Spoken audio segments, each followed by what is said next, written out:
हरिहन्तानं नमो सिद्धानं नमो आयर्यानं नमो वज्रायानं नमो लोये सव्वसाहूनम्। आज परमेश्वरी भगवान की जय। आचार्य कुंद कुंद भगवान की जय। आचार्य गुरुवर श्री ऋषभ रविसेन आचार्य की जय। आचार्य गुरुवर श्री विद्यासागर महाराज की जय। पूज्य आजोसार महाराज की जय। मुनि संघ की जय। अहिंसा परमो धर्म की जय। போன கிளாஸ்ல எங்க நிறுத்தணும்னு கேட்டீங்கன்னா, கதை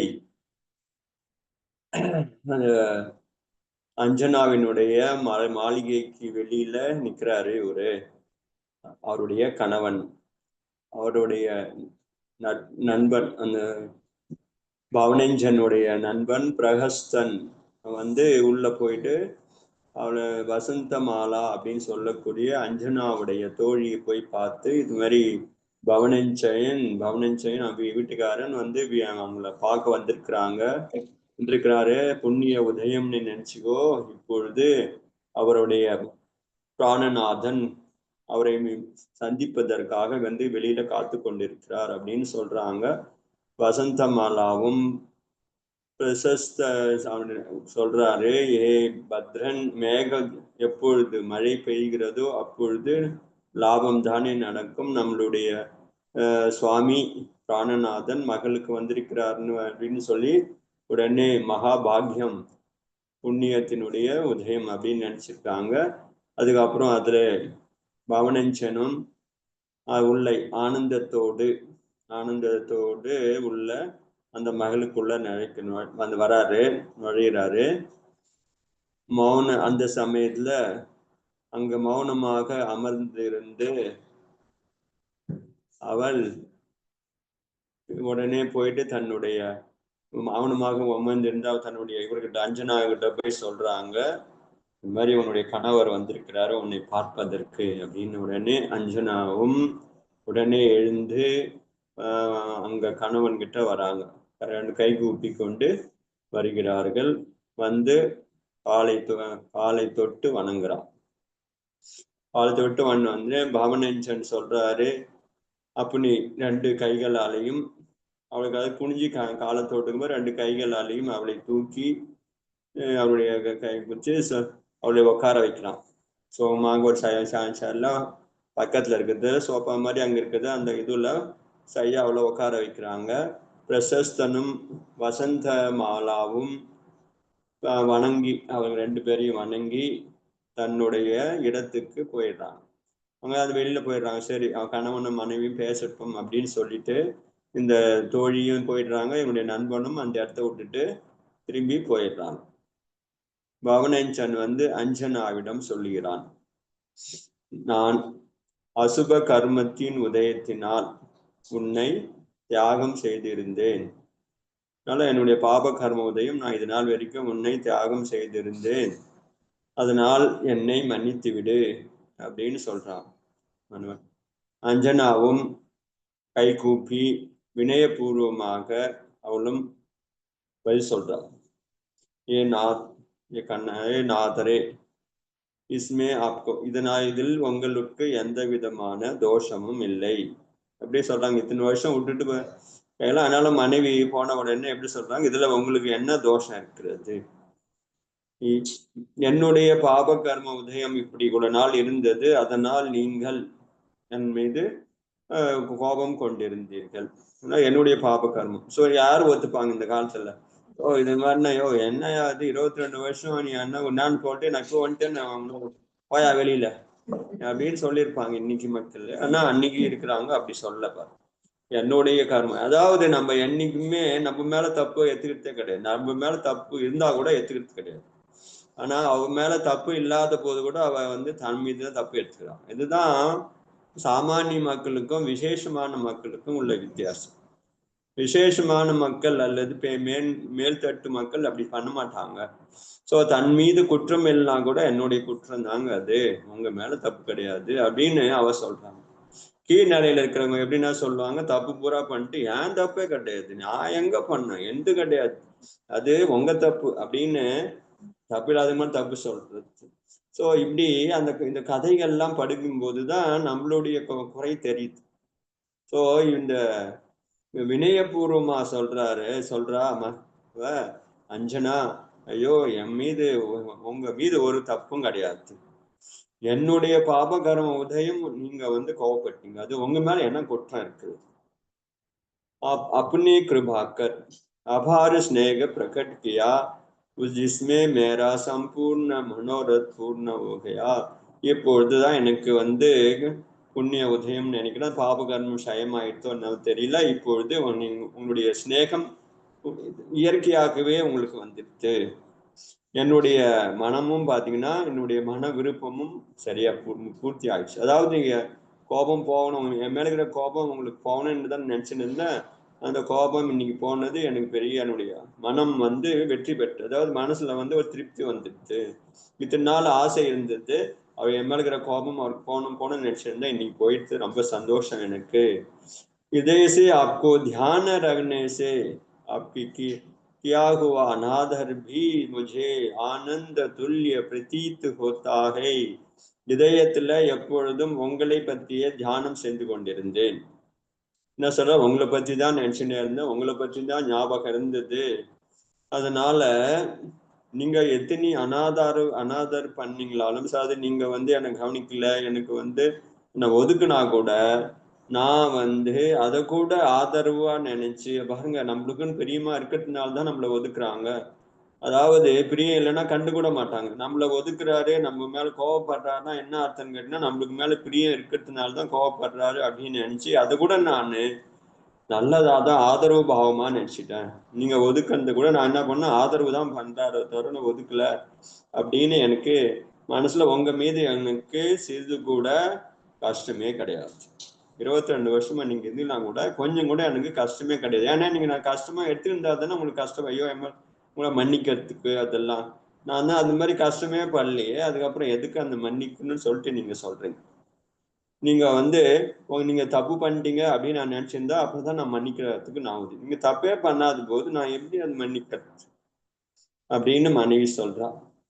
அதுக்கப்புறம் இப்படி 2 பேருக்குள்ளரையும் பேச்சுவார்த்தை நடக்கிறது, பேசுறாங்க 2 பேருமே. அதுக்கப்புறம் 22 வருஷம் ஐயோ இப்படி பண்ணிட்டா இப்படி பண்ணிட்டா அதெல்லாம் ஒண்ணு, 2 மாறி மாறி பேசிக்கிறாங்க. பரஸ்பரம் ஸ்நேகம் ஜாஸ்தி ஆயிடுது. ஸ்நேகம் வந்த உடனே 2 பேரும் பேசினே அந்த பொழுதையும் கழிச்சிடுறாங்க. தோனோ மானே தோ காயா ஏக் பிராண கயே. ஸோ 2 பேருமே என்ன பண்றாங்க, 2 உடல் ஒரு பிராணன் போல ஆயிட்டாங்க. ஸோ அன்று இரவு அந்த மனைவியோட அவன் கழிக்கிறாங்க. வெடிகாலம் ஆன உடனே அந்த கொஞ்சம் சூரியன் உதயத்துக்கு முன்னாடி கடைசி முகூர்த்தத்துல அவன் பிரசஸ் என்ன சின்னமுத்து அவன் வரவே இல்லையே, அவன் போயிட்டு வர பேசி வரான்னு சொல்லிட்டு அவன் நண்பன் பவனஞ்சனுக்கு வருகிறாங்க. அப்புறம் தட்டுறான், கதவை தட்டி, என்ன நேரம் ஆயிடுச்சு போர்க்களத்து போலாமான்னு. உடனே அவன் எழுந்து அதுக்கப்புறம் இவங்கள்ட்ட குமாரனும் பவனஞ்சனும் ஜினேந்திர பகவானை எழுந்த உடனே ஸ்மரணம் பண்றார். அதாவது எழுந்த உடனே பகவானை ஞாபகம் செய்து ஜபம் பண்றது தான் இங்க ஸ்மரணம் பண்றார். சீக்கிரமாகவே எழுந்தாரு. உடனே எழுந்து பிரகஸ்தனிடம் நண்பனை சொல்றாரு, இப்போது அதிகம் நேரம் தங்குவதற்கு யோக்கியம் கிடையாது, இப்போது நம்ம நேரம் இங்க தங்க முடியாது, சீக்கிரம் போய் ஆகணும், இல்லை என்றால் நம்ம மக்கள் எல்லாருமே நம்மளை பார்த்து சிரிப்பாங்க. பாருங்க அங்க சண்டைக்கு போறேன்னு சொல்லிட்டு இங்க வந்துட்டாரு பாருங்க மனைவி கிட்டன்னு சொல்லுவாங்க. யாராவது அப்பா அம்மா பார்த்தாங்கன்னா என்ன நினைப்பாங்க, நம்ம கிட்ட போயிட்டு வரேன்னு சண்டைக்கு போறேன்னு சொல்லிட்டு நீங்க திரும்பி வந்துட்டான் பாரு, அதுவும் அந்த திருட்டுத்தனமா வந்துக்கிறான் பாரு, அது அப்புறம் வெக்கப்பட வேண்டியதா இருக்கும், அப்புறம் மக்களுடைய அபவாதத்துக்கு காரணமாயிடும் என்ன பாருங்க அப்படின்னு சொல்லிட்டு எல்லாருமே பேச ஆரம்பிச்சிருவாங்க. நம்ம வந்ததும் தெரியக்கூடாது போனதும் தெரியக்கூடாது, அப்படிதான் போகணுமே தவிர கொஞ்சம் தெரிஞ்சு போச்சுன்னா என்ன ஆயிடும், எல்லாருமே பேச ஆரம்பிச்சிருவாங்க. இது மாதிரி இவர் இது வந்துட்டாரு, போனாரு, திரும்பி வரும்போது சொல்லவும் இல்லை ஒண்ணு, அது மாதிரி வந்துட்டாரு, எப்படி ஏதாவது ஒண்ணு வரும், அபவாதம் நடக்கும், அதனால சீக்கிரம் போகணும் அப்படின்னு சொல்லிட்டு புறப்பட்டாங்க 2 பேரும். பவனஞ்சயன் பிராண வல்லபியான அவளுக்கு தைரியத்தை சொல்றாங்க. அஞ்சனாவுக்கு, நீ தைரியமாயிரு, நான் இந்த போய் எனக்கு என்ன காரியம் இருக்கோ அந்த காரியத்தை முடித்து கொண்டு நான் சீக்கிரமாகவே வந்து விடுகிறேன். ஏன்னா நான் போர்க்காலத்துல அங்கிருந்து அங்க இருக்கிறவங்களுக்கு தெரியாது நானும் எங்கேயோ வெளியில போய், அவங்க நினைச்சிருப்பாங்க பாசறைக்குள்ள நானும் போய் என்ன வெடிகாலம் விடியறதுக்கு முன்னாடி நானும் அந்த இடத்துக்கு போனேன். படை வீரர்கள் எல்லா மந்திரிகள் எல்லா ராஜாக்கள் இருக்கிறாங்க, நான் வந்ததே தெரியாது, இங்கேயும் தெரியாது அங்கேயும் தெரியாது. நாங்க அதனால நம்ம சீக்கிரம் போய் அந்த இடத்துல சேர்ந்துடணும். அதனால நீ கவலைப்படாத, நான் சீக்கிரம் அந்த போன வேலையை முடிச்சுட்டு அந்த ராஜாவை அரெஸ்ட் பண்ணி அல்லது கைது பண்ணி எடுத்துன்னு வந்துடுவேன், நீ அது வரைக்கும் தைரியமா இரு அப்படின்னு சொல்றாங்க. அப்புறம் சொல்றாரு அப்பா, இவ சொல்றா முக்கியமா சொல்றா, ஏனாத் சப்கோ விதித் ஹை. இப்ப என்ன சொல்றாரு இவ, எங்க எல்லாருக்கும் தெரியும் நீங்க என் மீது கோபமாக இருக்கிறீர்கள், என்னை மீது கருணை வைப்பதில்லைன்னு தெரியும்.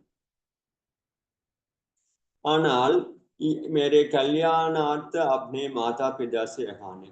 ஸோ ஆனால் நீங்க வந்து எனக்கு நன்மைக்காகவாவது இப்பொழுது நீங்கள் உங்கள் தாய் தந்தையிடம் சென்று நீங்கள் வந்த கதையை நீங்க வந்துட்டா, நான் வந்த ஒரு விஷயமா வந்தா பார்த்தா மனைவிட்ட பேசிட்டு போயினேன் அப்படின்ற கதையாவது நீங்க அவசியம் சொல்லிட்டு போங்க, நமக்கு அப்பா அம்மா சொல்லிட்டு போங்க அப்படின்னு சொல்றா.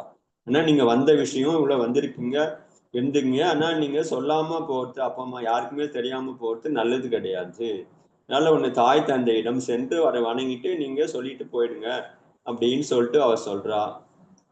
ஆனா பவனேஞ்சன் சொல்றாரு, ஏ பிரிய மை உசுசே விதா தேக்கர் கயாத்தா.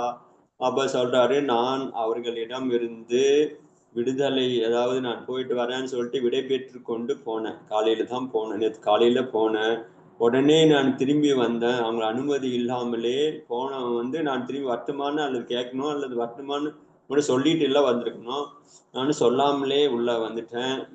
நான் அதனால தெரியாம இந்த மாதிரி மறைமுகமா வந்தேன், அதனால திரும்பி போய் சொல்றது நல்லது கிடையாது. அப்பா அம்மாவை பார்த்தேன்னா எனக்கு எப்படி போய் பார்ப்பேன், காலையில் தான் சொல்லிட்டு போனா எப்படிடா வந்த, ஏன் வந்து எப்படி வந்து எந்த நேரத்துக்கு வந்த, ஏன் இவங்க எங்களுக்கு கேட்காம வந்து, அது மாதிரி என்ன ஒன்னாலும் சொல்லலாம். இல்லை எங்கள் அப்பா கோவம் வந்து என்ன இதுவும் பண்ணலாம், தண்டனையும் கொடுக்கலாம். அதனால இப்போ வந்து நான் எப்படி வந்தனோ அப்படியே போறது தான் நல்லது. நான் துமாரே கி கர்ப்ப பிரசவ பூர்வமி லோட் ஜாவுங்கா.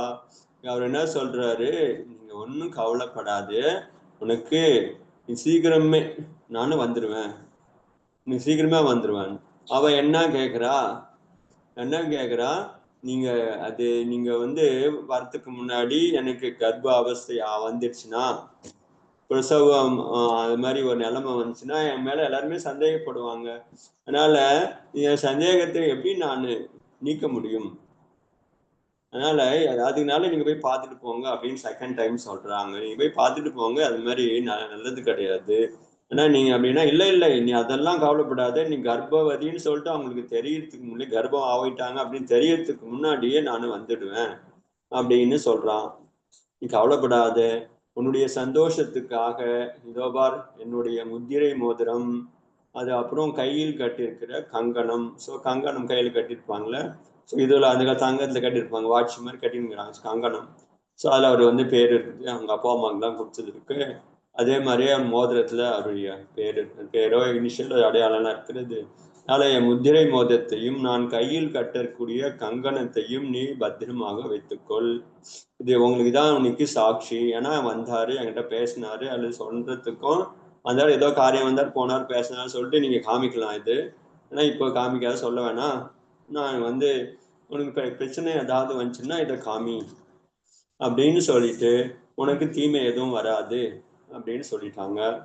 குமாரனேபி வசந்த மாலி, அத வசந்த மாலா இருக்காங்களே சக, அவங்களுடைய தோழி கிட்ட சொல்லுங்க, பாரு நல்லா பார்த்துக்கோ, அஞ்சனாவே நல்லா பார்த்துக்கிட்டு அவங்கள வந்து உங்ககிட்ட தான் ஒப்படைச்சிட்டு போறேன், அவங்களுக்கு எந்த கஷ்டமும் வரக்கூடாது, அவங்க கூட நான் முத்திரை மோதிரம் கொடுத்துக்கிறேன், கையில கங்கணம் கொடுத்துக்கிறேன், ஏதாவது உனக்கு சம்பந்தமா ஏதாவது பிரச்சனை வந்துச்சுன்னா இந்த காமி இது வச்சிருக்கோம் அப்படின்னு சொல்லிட்டு அதையும் சொல்லிட்டு அவன் உடனே பொழுது விடுவதற்கு முன் திரும்பி விடுகிறான் தன்னுடைய பாசறைக்கு. அங்க இது போயிடுறான்.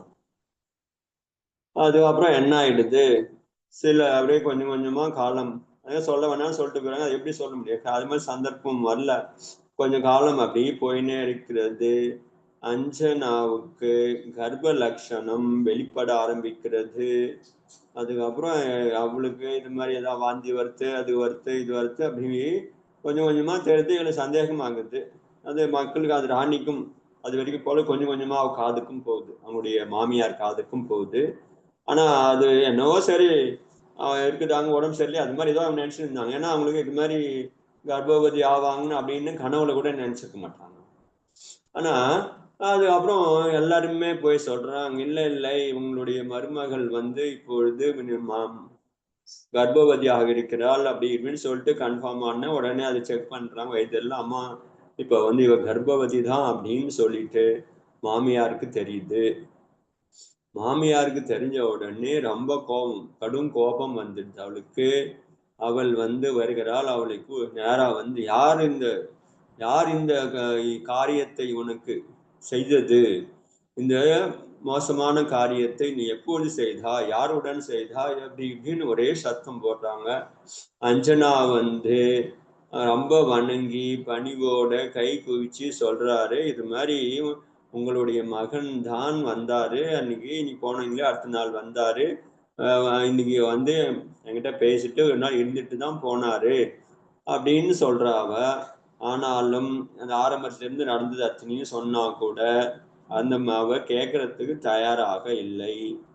அவர் ரொம்ப மோசமான நிலையில இருக்கிறான். ஏன்னு கேட்டீங்கன்னா, நம்ம இடத்துல இது மாதிரி ஒரு பெண், அதாவது மோசமான பெண் இருக்கிறாளே அப்படின்னு நினைக்கிறா. கோபத்தோட சொல்றா, அடி பாவினி, ஏ பாவி, ஏ அடி பாமி, அடி பாவியே, உன்னுடைய என்னுடைய புத்திரன் உன்னை எப்பொழுதும் கண்ணெடுத்து கூட பார்த்ததில்லை. உன்னுடைய நிழலில் கூட அவன் நின்றது கிடையாது. உன்னுடன் ஒரு வார்த்தை கூட பேசியது கிடையாது. அது மாதிரி நீ பேசின வார்த்தையும் அவன் கேட்டது கிடையாது. ஒரு வார்த்தை கூட அவன் கேட்டதும் கிடையாது. போகும்போது கூட அவன் என்ன சொல்லிட்டு போனா, நீ இறந்து போ அப்படின்னு சொல்லிட்டு போனவன். அவன் எப்படி திரும்பி வர முடியும்? அதுவும் அதே நாளே திரும்பி வரான். சோ இது என்ன யார் காதுல பூ சுத்துறேன்? சோ இதுக்கு அதுவும் அவன் சண்டைக்கு போயிருக்கிறான், போருக்கு போயிருக்கிறான், அவன் கூட எத்தனை சேனைகள் உள்ள போயிருக்கிறது. இவன் எப்படி திரும்பி வருவான் அவனுக்கிட்ட? சண்டையில் அவன் இருக்கிறான், எப்போ கூட போயிருந்திருக்காங்க, சண்டை நடந்து கொண்டு இருக்கிறது. அப்படி இருக்கக்கூடியவன் எப்படி அவனிடம் வருவான்? அவன் மகள்ல வரானா, அவன்கிட்ட வந்து இது மாதிரி பேசுனா, எனக்கு அப்புறம் இது பண்ணா அப்படின்னு சொல்றே, ஏ பாவி நீ, ஏ பாவி திக்காரிகை, ஏ ரொம்ப என்கிட்ட கண்ணால் பொறுக்க முடியல, என்னால என்ன சொல்றாங்க, பொறுக்கவே முடியல நீ பண்ண பாவத்தை. நீ உலக மக்களை நிந்தனை பண்ணக்கூடிய காரியத்தை செய்திருக்கிறாய். நிஷ்கலங்கமான கலங்கம் இல்லாத என் வம்சத்தையே கலங்கம் பண்ணிட்டான். எங்களுடைய குலத்துக்கே கெடுதல் பண்ணிட்ட. குலத்தை கெடுக்கிற கோடாரி மாதிரி ஆயிட்டு. பிரதீத் ஹோத்தாக, இது தெரிகிறது, உனக்கு பக்கத்தில் இருக்கிறாளே இந்த வசந்த மாலினி, உன்னுடைய தோழின்னு நினைச்சுன்னு இருக்கிறாளே, அவள் வந்து இவ்வளவு அவளும் புத்தி இல்லாதவளாக இருக்கிறாள். இந்த காரியத்துக்கு அவள் இல்லாமல் உன்னால் செய்திருக்க முடியாது. அதனால அவளையும் அவர் திட்டுறான். இவன் என்னத்துக்கு உனக்கு எடுக்கிறதுன்னே வந்துக்கிறான். இவன் தான் எல்லாத்துக்குமே எல்லாம் அவங்களுக்கு துணையாக இருந்ததுன்னு நினைக்கிறேன்.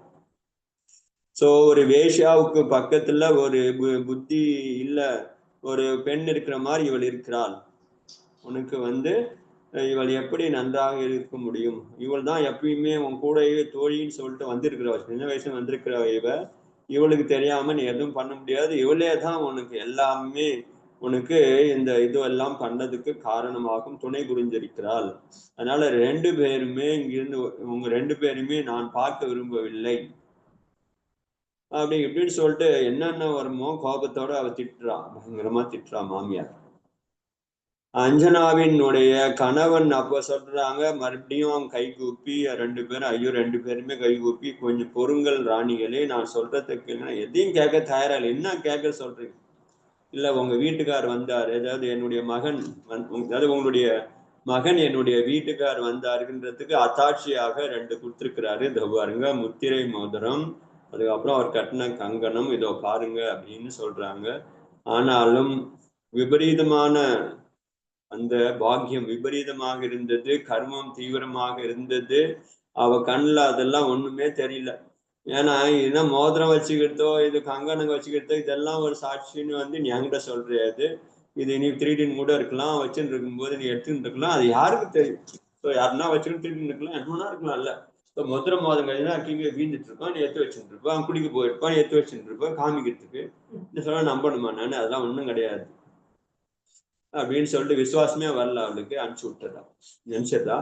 உடனே அவள் என்ன பண்றா, யாருக்கும் தெரியாமல் இவளை வெளியில அனுப்பணும் அப்படின்னு நினைச்சு, ஏன்னா எல்லாருக்கும் நாட்டுல பரவிடுச்சுன்னா அதுக்கப்புறம் நாட்டு மக்கள் என்ன நினைப்பாங்க, இது மாதிரி ஒரு இவளை ஒரு இதுவளை ஒழுக்கம் கெட்டவளை ராஜாவோட மருமகள் அப்படின்னு நினைச்சாங்கன்னா அது எல்லாருக்கும் பேர் கெட்டுது.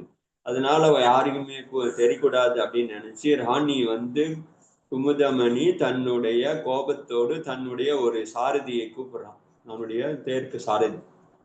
அவகிட்ட சொல்றாங்க, பாரு 2 பேரையும் என்னுடைய கட்டளை இது, இந்த அஞ்சனாவையும் அவனுடைய தோழி வசந்த மாலாவையும் தெரியாமல் கொண்டு போய் அவனுடைய நீ நகரத்துக்கு கூட போகக்கூடாது, அவனுடைய அம்மா வீட்டு நகரத்துக்கு வெளியில விட்டுட்டு வந்துடு. அவனா உள்ள போட்டான், அப்படியே போயிட்டான். நீ உள்ள போச்சுன்னா எதுக்காக கூட்டு வந்தாங்க, அது என்ன வேணா மாறுவாங்க, போனா நான் தான் அனுப்பிச்சு விட்டேன்னு சொல்லணும். அதெல்லாம் கிடையாது, கொண்டு போய் நடு ரோடு நிறுத்திட்டு வந்து வெளியில அந்த அரண்மனைக்கு வெளியில நிறுத்திட்டு வந்து விட்டுட்டு வந்துட்டு எங்கன்னா அந்த நகரத்துக்கு அடியில விட்டு வந்து அவங்க தானா போய்கிட்டு எங்கன்னா போட்டோம் அப்படின்னு சொல்லி 2 பேரையுமே அனுப்பிச்சு விட்டுறான். சோ மாமியாரினுடைய கடுமையான அந்த கட்டளையை ஏத்த உடனே அஞ்சனாவினுடைய உடல் நடுங்க ஆரம்பிக்கிறது. ஐயோ அப்படியே நடுங்குது ரெண்டுமே. அவள் மயக்கமாகி வாயு வேகத்துல இருந்து அந்த கொடி அப்படி எப்படி வேகமாக அடிக்கும்போது ஒரு கொடி இருக்குது, அந்த கொடி கீழே விழுமோ அது போல அவளும் அப்படியே வீழ்ந்துடுறா பூமிக்குள்ள மயக்கத்துல. பயம் ஆனாலும் இவ தோழி அவளை பிடிக்கிறா. பயத்தினால அவனுக்கு ஒன்றும் பேசுறதுக்கே முடியல. என்ன இவ்வளவு கொடுமையா இருக்கிறான், கொண்டு போயிட்டு அம்மா வீட்டுல விட்டு சொன்னா பரவாயில்ல, வெளியில விட்டு வாங்கினா அம்மாவுக்கு நகரத்துக்கு வெளியில விட்டுவா அப்படின்னு சொல்லிட்டா. அவளும் ஒளி இழந்து போய் நம்மளுக்கு ஆதரவு இல்லையே அப்படின்னு நினைச்சு வசந்த மாலாவை பார்க்கிறாள். வசந்த மாலாவும் சொல்வதற்கு ஒன்றும் இல்லை, அவகிட்ட என்ன சொல்றதுன்னே தெரியல. ஏன்னா அவளையும் தான் காலி பண்ணிடுறாங்க, அவளையும் தான் போக சொல்லிட்டாங்க, மருமகளையும் தான் அமிச்சிடுறான். இவர்கிட்ட போய் நம்ம என்ன சொல்றது, என்ன வேற அப்படி திட்டி விட்டா என்ன போய் சொல்றது, இவர்கிட்ட கேட்கிற மூட்லயே கிடையாது அந்த அம்மா. உடனே சாரதி அந்த உடனே வரதான் எடுத்துன்னு வந்துடுறாங்க. அம்மா உட்காருங்க, சீக்கிரம் உட்காருங்க, வாங்க போங்கன்னு சொல்லிட்டு 2 பேரையுமே உட்கார வச்சு, அதாவது வற்புறுத்தி சீக்கிரம் உட்கார வச்சு அவன் அந்த நகரத்துக்கு அவனுடைய தந்தையுடைய நகரத்துக்கு அருகில் எடுத்துன்னு போயிட்டு அங்க இறக்கி விட்டுறான். உள்ள போல கேட்டு உள்ள கதவுக்குள்ளரும் போல எங்கேயும் போல கீழே இறக்கி விட்டு, அப்புறம் சந்தியா காலம் ஆயிடுச்சு, ஈவினிங் ஆயிடுச்சு. அப்புறம் அவங்க அந்த ரதத்துல இருந்து 2 பேரும் கீழே இறக்கி அவன் கைகூப்பி வணங்கி சொல்றான், ஏ தேவி, ஏன்னா இருந்தாலும் அவள் ராணியாச்ச, பட்டத்து ராணி, அதனால என்ன சொல்றது, ஏ தேவி, நான் என்னுடைய எஜமானியினுக்கு அனுசாரமாக காரியத்தை செய்து விட்டேன். நான் என்னுடைய எஜமான், இந்த அம்மா தான் எஜமானிங்களுக்கு, ஸோ அவனுடைய சாரதீவ, அதனால என்னுடைய எஜமானி என்ன சொல்றாங்களோ அதுக்கு ஏற்ற காரியம் நான் செஞ்சு விட்டேன். அவங்க கொண்டாந்து விட சொன்னாங்க, நான் விட்டுட்டேன். இதுல வந்து நான் நிரபராதி, நான் எந்த ஒரு தவறும் செய்யவில்லை, நானாக கூப்பிடனால அவன் சொன்னது செஞ்சேன் தவிர நான் நிரபராதி, நான் அடிமை, அவனுக்கு பராதீனம், என்னுடைய கண்ட்ரோல்ல ஒண்ணுமே கிடையாது. அதனால என்னை நீங்கள் மன்னித்து விடுங்கள். உங்களை இந்த மாதிரி நிலையில கொண்டு வந்து இங்க விட்டுட்டு போறது என்னுடைய மனசாட்சி உறுத்துகிறது, செய்யக்கூடாதது. ஆனாலும் நான் என்ன செய்வேன், நானும் நிரபராதி, நானும் ஒண்ணுமே பண்ண முடியாதவனாக இருக்கிறேன் அப்படின்னு சொல்லிட்டு அஞ்சனாவையும் அவளுடைய இதையும் நகரத்துக்கு வெளியில விட்டுட்டு போயிட்டாங்க. அது அப்புறம் அஞ்சனா வேற வழி இல்லை, துக்கமாயிடுறாங்க. கருணை அவங்களுடைய இதுல வருகிறது, கருணை. யாருப்பா அது? இதுதான் கருணை வழிகிறது. அப்போ அவ உடனே என்ன பண்றாங்க, அழ ஆரம்பிச்சிடறா. அதாவது கொண்டாந்து ஒரு வரைக்கும் பொறுமையா இருந்தா இப்ப கொண்டாந்து அழ ஆரம்பிச்சிடறா. அவளுடைய அந்த அழுகை ஒலி அந்த எல்லா திசையிலுமே போகிறது. ஆனாலும் அவளுடைய தோழி என்ன பண்றா, நீ அழக்கூடாதுன்னு சொல்லிட்டு எவ்வளவோ தைரியம் சொல்லி அவளை அந்த தேற்றா. அந்த ராத்திரி ஆயிடுச்சு. அஞ்சனா என்ன பண்றாங்க, தன்னுடைய சரிவா நம்மளுடைய அப்பாயிடம் போலாம், நம்மளுடைய குழந்தை ஊருக்கு வந்துட்டமேன்னு சொல்லிட்டு அங்க போலான்னு பாத்தீங்கன்னா கொஞ்சம் தூரம் இருக்கிறது. என்னடா இப்ப ராத்திரில போனா எப்படி போறதுன்னு சொல்லிட்டு நம்ம காலையில தான் போகணும். இப்ப ராத்திரில போச்சுன்னா அவங்க கதவெல்லாம் அரண்மனை வெளியெல்லாம் சாத்திட்டு இருப்பாங்க, பதில் சொல்ல முடியாது. ஏன் ராத்திரில வந்து இன்னும் கொஞ்சம் சந்தேகப்படுவாங்க, எப்படியா வந்தாங்க ராத்திரின்னு. அதனால அங்கேயே அவளை ஒரு இலையெல்லாம் உங்க பக்கத்துல போறா, ஒரு இலையெல்லாம் பறிச்சு கொண்டு வந்து, பச்சை இலை காடு பறிச்சுன்னு வந்து அங்க கீழே கொஞ்சம் வதக்கி ஏதாவது கிளீன் பண்ணி அவளுக்கு ஒரு படுக்கை ரெடி பண்றா. அந்த ஓரம் அந்த காட்டு அதாவது தூரமா கோட்டைக்கு வெளியிலே ஒரு படுக்கையில ரெடி பண்ணி அவளை படுக்க வைக்கிறா. தூங்குங்கம்மா, காலையில எழுந்து போகலாம், நம்ம பொழுது போயிடுச்சு, ராத்திரி ஆயிடுச்சு, உள்ள போக முடியாது, அதனால நம்ம நாளைக்கு காலையில சூரிய உதயத்துக்கு அப்புறம் போகலாம் அப்படின்னு சொல்லிட்டு படுக்க வைக்கிறா. ஆனால் அவளுக்கு தூக்கம் வரவில்லை. தயவுசெய்து எப்படியோ இரவு கழிந்தது. அப்புறம் வந்து காலை நேரம் வந்த உடனே தன்னுடைய தந்தையினுடைய நகரத்திற்கு உள்ளே போலான்னு சொல்லிட்டு 2 பேரும் போறாங்க. ரொம்ப சோகத்தோட முகத்தோட கருணை காரணமாக அஞ்சனையினுடைய உருவம் பார்ப்பதற்கு அப்படி சோகமாக இருந்தது. அங்க போன உடனே துவாரபாலகர் அவங்க தடுத்துடுறாங்க. யாருமா நீங்க, அடையாளமே கிடையாது, நீ யாரு அப்படின்னு கேக்குறாங்க. எங்க போறீங்கன்னு கேக்குறாங்க. வாய்க்காவலன் அத சொல்றாங்க. இது மாதிரி இவ யாருன்னு தெரியலையா, அவ பேசுறா, இவதான் அந்த நாட்டினுடைய ராஜாவினுடைய மகள் அஞ்சனா, இது மாதிரி இந்த அரண்மனைக்கு வராங்க போறாங்க அப்படின்னு சொன்ன உடனே அவனை வந்து இருங்க, நீங்க யாருன்னு தெரியல, இருந்தாலும் நானே போயிட்டு நான் ராஜா கிட்ட போய் சொல்லிட்டு அதுக்கப்புறம் கூட்டின்னு வரேன். நீங்க என்ன ராணின்னு சொல்றீங்க, ராஜாவோட பொண்ணு சொல்றாங்க, நான் இருந்தாலும் போறேன். ஆனா அது மாதிரி அவங்க நிலைமை அப்படி இருந்தது, சோகமாக இருந்தது, யாருமே கிடையாது, அனாதை மாதிரி இருக்கிறாங்க. ஆனா சொல்றாங்களே, இருந்தாலும் ஒரு பேச்சுக்கு நான் சொல்லிட்டு வரேன் அப்படின்னு போறாங்க. இந்த வசந்த மாலினி துவாரபாலகிட்ட எல்லா வித்தியாசமே சொல்லி அனுப்புறாங்க. இது மாதிரி இதனுடைய ராணி இங்க கொண்டாந்து எங்களை விட்டு இருக்கிறாங்க, அதனால அவங்க அந்த இது வரலாறையும் கொஞ்சம் கொஞ்சம் சொல்லி அனுப்புறாங்க. நிறைய சொல்லாலும் கொஞ்சம் கொஞ்சம் சொல்லி அனுப்புறாங்க. துவாரபாலகம் நேராக போய் அரசனிடம், இது மாதிரி அஞ்சனா உங்களுடைய பெண் மகள் வந்து இங்க நம்மளுடைய அரண்மனைக்கு அதாவது இதுக்கு வந்திருக்கு, வெளியிருக்கிறாங்க, கோட்டைக்கு வெளியே இருக்கிறாங்க, வந்திருக்கிறாங்க, அவங்க உட்காரச்சிட்டு வந்திருக்கிறேன், அவங்களை எங்க அழைச்சிட்டு வருது, இங்க நேரம் அழைச்சிட்டு வந்துட்டுமா, என்ன பண்றது அப்படின்னு கேட்குறாங்க.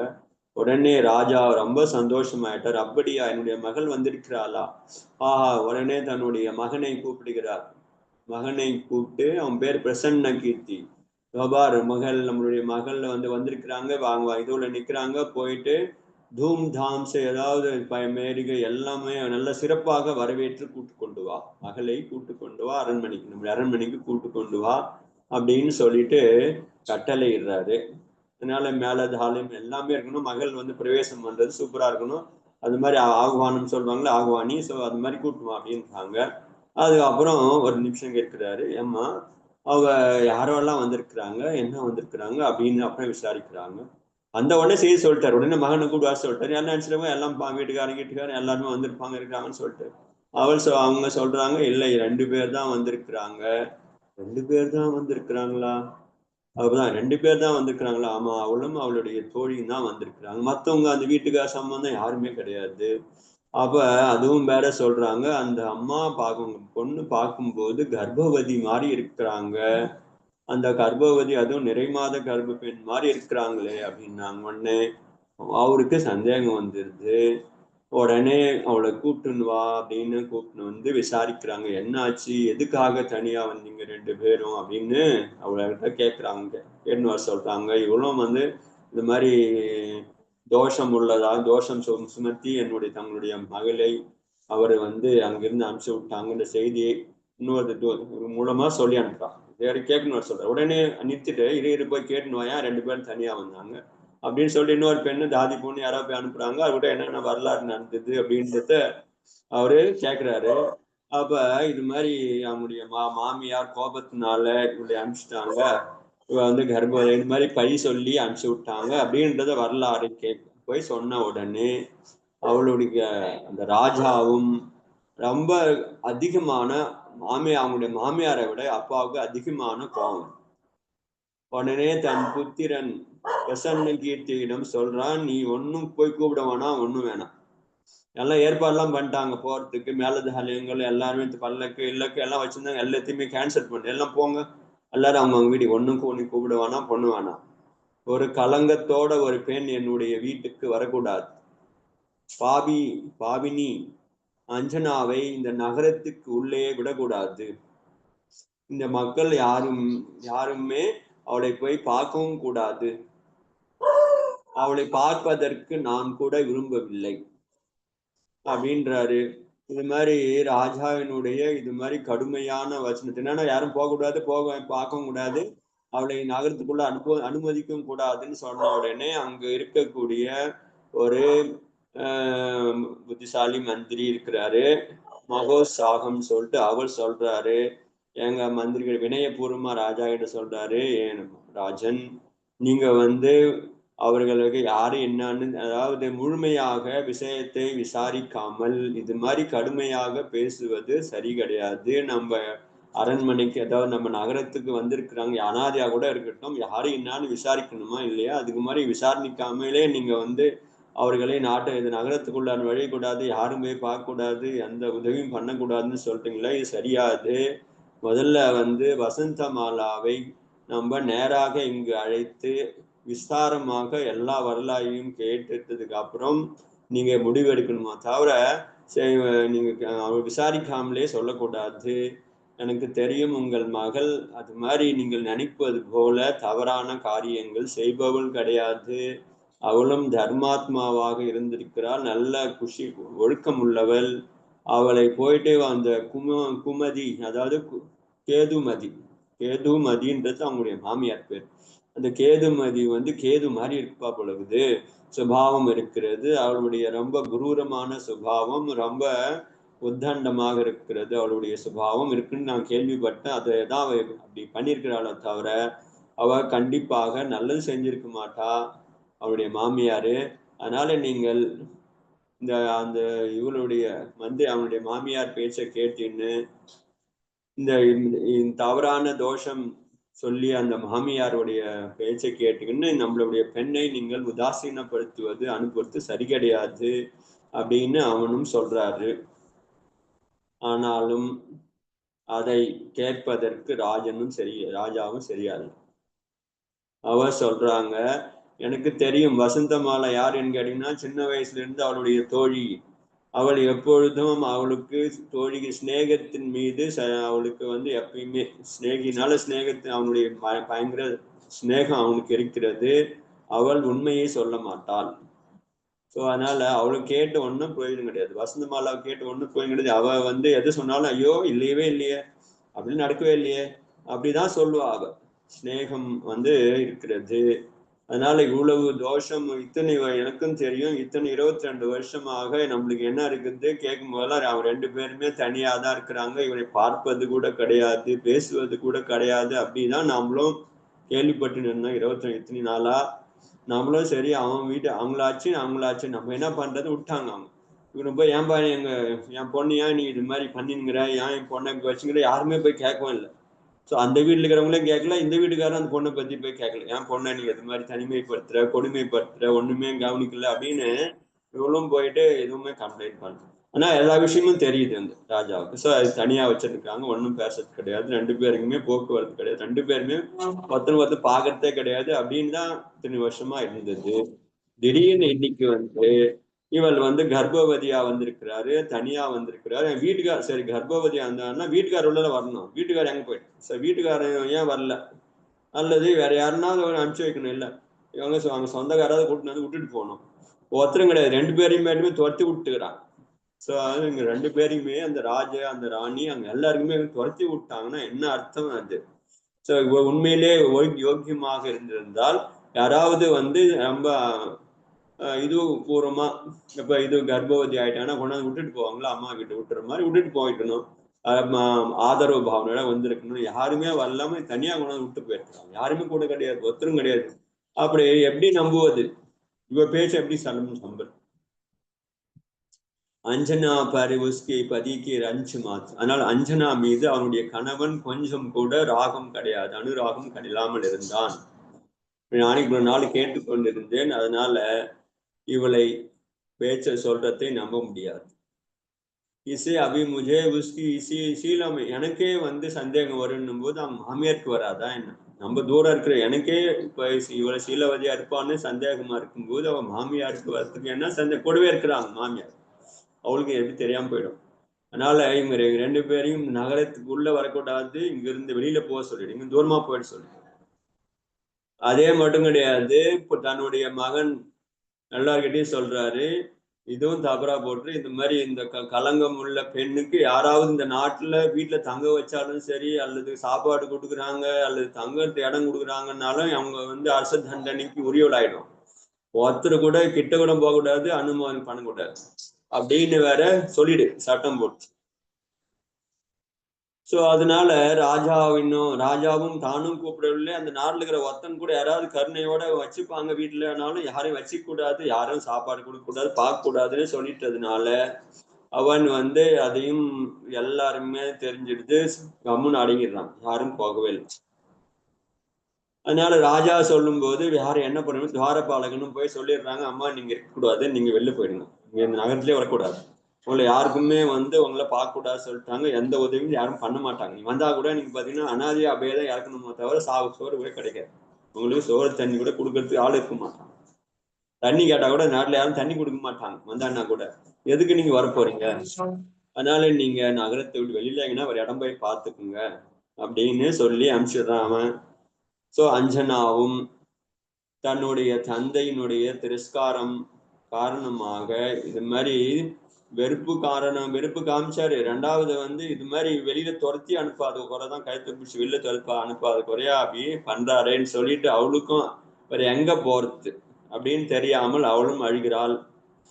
வசந்ததிலாகவும் என்ன பண்றது, வாங்க நகரத்துக்கு வெளியில கூட்டின்னு வந்துட்டா. காட்டுக்கு வாங்க, காட்டுல தான் போயிருக்கணும்னு சொல்லிட்டு காட்டுக்கு வராங்க. அவ்வளோ வந்து ரொம்ப உஷ்ணமான காலமா இருக்கிறது, சீதோஷ்ணம், அப்புறம் வாயு வேற வேகமாக இருக்கிறது. அதனால அவளால் நடக்க முடியவில்லை அந்த கன்னி அதைவளுக்கு. நான் கர்ப்பவதி, நிறைய மாத கர்ப்பவதி இருக்கிறாங்க, எப்போனாலும் பிரசவம் ஆகலாம், அது மாதிரி நிலையில இருக்கிறாங்க. அவள் அழகு மட்டும்தான் அவளுக்கு தெரியுது, வேற எதுவும் தெரியல. வசந்த மாலாவும் அவளை தன்னுடைய மார்பில அணைத்து கொண்டு மெல்ல மெல்லமாக நடந்து வராங்க, தைரியம் சொல்லினா வராங்க. ஏன் கவலைப்படாது, நம்மளுக்கு புண்ணியம் இருக்குது, நம்மளுக்கு வந்து தர்மம் சொல்றா அந்த நேரத்துல. ஏ சுவாமினி ஆப்கி பிரசூத கால சந்நிகட்டகை ததா ஏக் ஸ்தான ஆசிரிய ரகித்துகை. அவ என்ன சொல்றா, உங்களுக்கு பிரசவ காலம் நெருங்கி இருக்கிறது, எப்பொழுது வேணாலும் பிரசவம் ஆகலாம், அதனால இந்த காட்டுல நம்ம இருக்கிறது நல்லது கிடையாது. ஏனென்றால் இந்த இடம் எப்படி இருக்கிறது பாத்தீங்கன்னா, ஒரு பதுங்கிறதுக்கு இடம் கிடையாது, இங்க வந்து ஜீவ ஜந்துக்கள் போயின்னு வந்துருக்குது, மரம் வந்து இதுதான் இருக்கிறது, மரங்கள் தான் இருக்கிறது, இங்க தங்கவும் முடியாது, இது வந்து பாதுகாப்பான இடம் கிடையாது. அதோ தெரிகிறது பாருங்க ஒரு மலை, அந்த மலையாண்ட போயிடுவோம். இப்போ அந்த மலையாண்ட போய் அந்த குகை இருக்கும், அங்க குகையில போய் கொஞ்ச நாள் தங்குவோம், அப்புறம் நான் உங்களுக்கு உணவு ஏற்பாடு ஏதாவது நான் பண்றேன் அப்படின்னு சொல்லிட்டு அவ கூட்டுன்னு போறா. கூட்டுன்னு போய் அஞ்சனை சுகக்கி சகிக்கு சகாரை விட்டுக்கள். சரி, மறுபடியும் அவளை கை அணைப்புல சார்ந்து கொண்டு மெல்ல மெல்லமாக நடக்கிறா. அது வந்து கடுமையான ரொம்ப இதுவான காடு, அது இருட்டா இருக்குது, இருட்டா அது மாதிரி அடர்ந்த மரங்கள் இருக்கிறது. அந்த காடு வழியா கொஞ்சம் கொஞ்சமா போறாங்க. அங்க இம்சை உள்ள ஜந்துக்களோட, அதாவது சிங்கம் புலி நடக்கிற இடமாவும் இருக்கிறது. அவ தாண்டி அந்த மலை அடிவாரத்துக்கு போயிடுறாங்க. கர்ப்பத்தினுடைய பாரத்தினால அவளால அதிகமா வேகமா நடக்க முடியல, மெல்ல மெல்லமாக நடந்து போய் கொண்டிருக்கிறாள். கொஞ்ச நேரம் நடுமத்துல ஓய்வு எடுக்கிறாங்க, அப்புறம் நடக்கிறாங்க, ஓய்வு எடுக்கிறாங்க, உட்காடுறாங்க, போறாங்க, அது மாதிரி. மார்க்கமும் பாத்தீங்கன்னா அது மாதிரி நடந்த வழி கிடையாது, கொஞ்சம் கல்லு முள்ளு அது மாதிரி இது பாதையாக இருக்கிறது. அதனால நடக்கும்போது அந்த கல்ல முள்ள வரும்போது கால்கள் பாத்தீங்கன்னா அந்த ஏதோ ரத்தம் வர ஆரம்பிச்சிடும். ஏன்னா அது மாதிரி நடந்ததே கிடையாது, ரொம்ப சாஃப்டா இருந்திருக்கும்.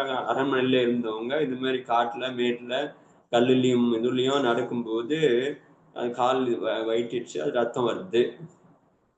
அஞ்சனையும் பாத்தீங்கன்னா அவளை ஒன்றும் பண்ண முடியல, அவளுக்கு அந்த தோழியால ஒன்றும் பண்ண முடியல. இருந்தாலும் அந்த கையில இருந்து தொடச்சி கிடிச்சு விட்டுண்டு அதுக்கப்புறம் கூட்டின்னு போய் ஒரு மலைக்கு வந்துடுறாங்க. அந்த மலை அடிவாரத்துல ஒரு குகையை பார்த்துடுறாங்க. சரி இப்ப அந்த குகையில தான் இவளை விடணும் அப்படின்னு நினைச்சிட்டு அங்க கொண்டு போயிட்டு உட்கார வைக்கிறாங்க குகைக்கு வெளியில. அதனால இவள் சோர்வினால அப்படியே உள்ள கூட போல, வெளியிலேயே அந்த ஒரு கல்லுல உக்காந்துடுறான் அஞ்சனா. அப்புறம் முகத்வாரத்துல உக்காந்து இருக்கும்போது உள்ள போறாங்க. உள்ள போன உடனே ஒரு முனி மகராஜ் அந்த நேரத்துல தியானத்துல இருக்கிறாங்க. அததான் தியானத்துல இருந்த உடனே இவருக்கு ரெண்டு பேருமே வந்து சொல்றாரு, இவர் உள்ள ஒரு மகாராஜ் இருக்கிறாரு, அவர் வந்து எங்க சாரண முனி, அவர் ஒரு சாரண ரிதி முனி சொல்றாங்க. சோ அவர்கள் வந்து உள்ளுக்குற ஒரு பாறையில உட்கார்ந்து தியானத்துல இருக்கிறாரு, நீங்க வாங்க வாங்கம்மா அம்மா மகாராஜ் தரிசனம் பண்ணலாம் அப்படின்னு சொன்ன உடனே அந்த இவளும் எழுந்து உள்ள போறாங்க. உள்ள போய் ரெண்டு பேரும் அந்த முனிவரை பார்த்து தரிசனம் பண்ணி ரொம்ப சந்தோஷம், இருந்த களைப்பெல்லாம் போயிடுச்சு, சந்தோஷம் அடைஞ்சிட்டாங்க. அந்த மகாராஜை 3 முறை வலம் வந்து வணங்கி அதுக்கு முனி மகாராஜுக்கு எதிரில் அமைதியாக உக்காந்து அவர் பார்த்துன்னு இருக்கிறாங்க. அப்பொழுது முனி மகாராஜி தியான நிலை முடிந்து கண் விழித்து பார்க்கிறாரு. ரெண்டு சிஷ்யர்களும் இருக்கிறாங்க. ரெண்டு பேரும் மறுபடியும் வணங்கி குஷலம் விசாரிக்கிறாங்க. எங்க மதுரை இந்த மகாராஜ் சுகம் தானே, ஆரோக்கியம் நல்லா இருக்குதா, ரத்னத்திரயம் எப்படி இருக்கு, குஷலம் விசாரிக்கிறாங்க. முனிவரும் சொல்லுகிறார், குழந்தைகளே, என்னுடைய கர்மத்திற்கு அனுசாரம் நான் சுகமாக இருக்கிறேன்.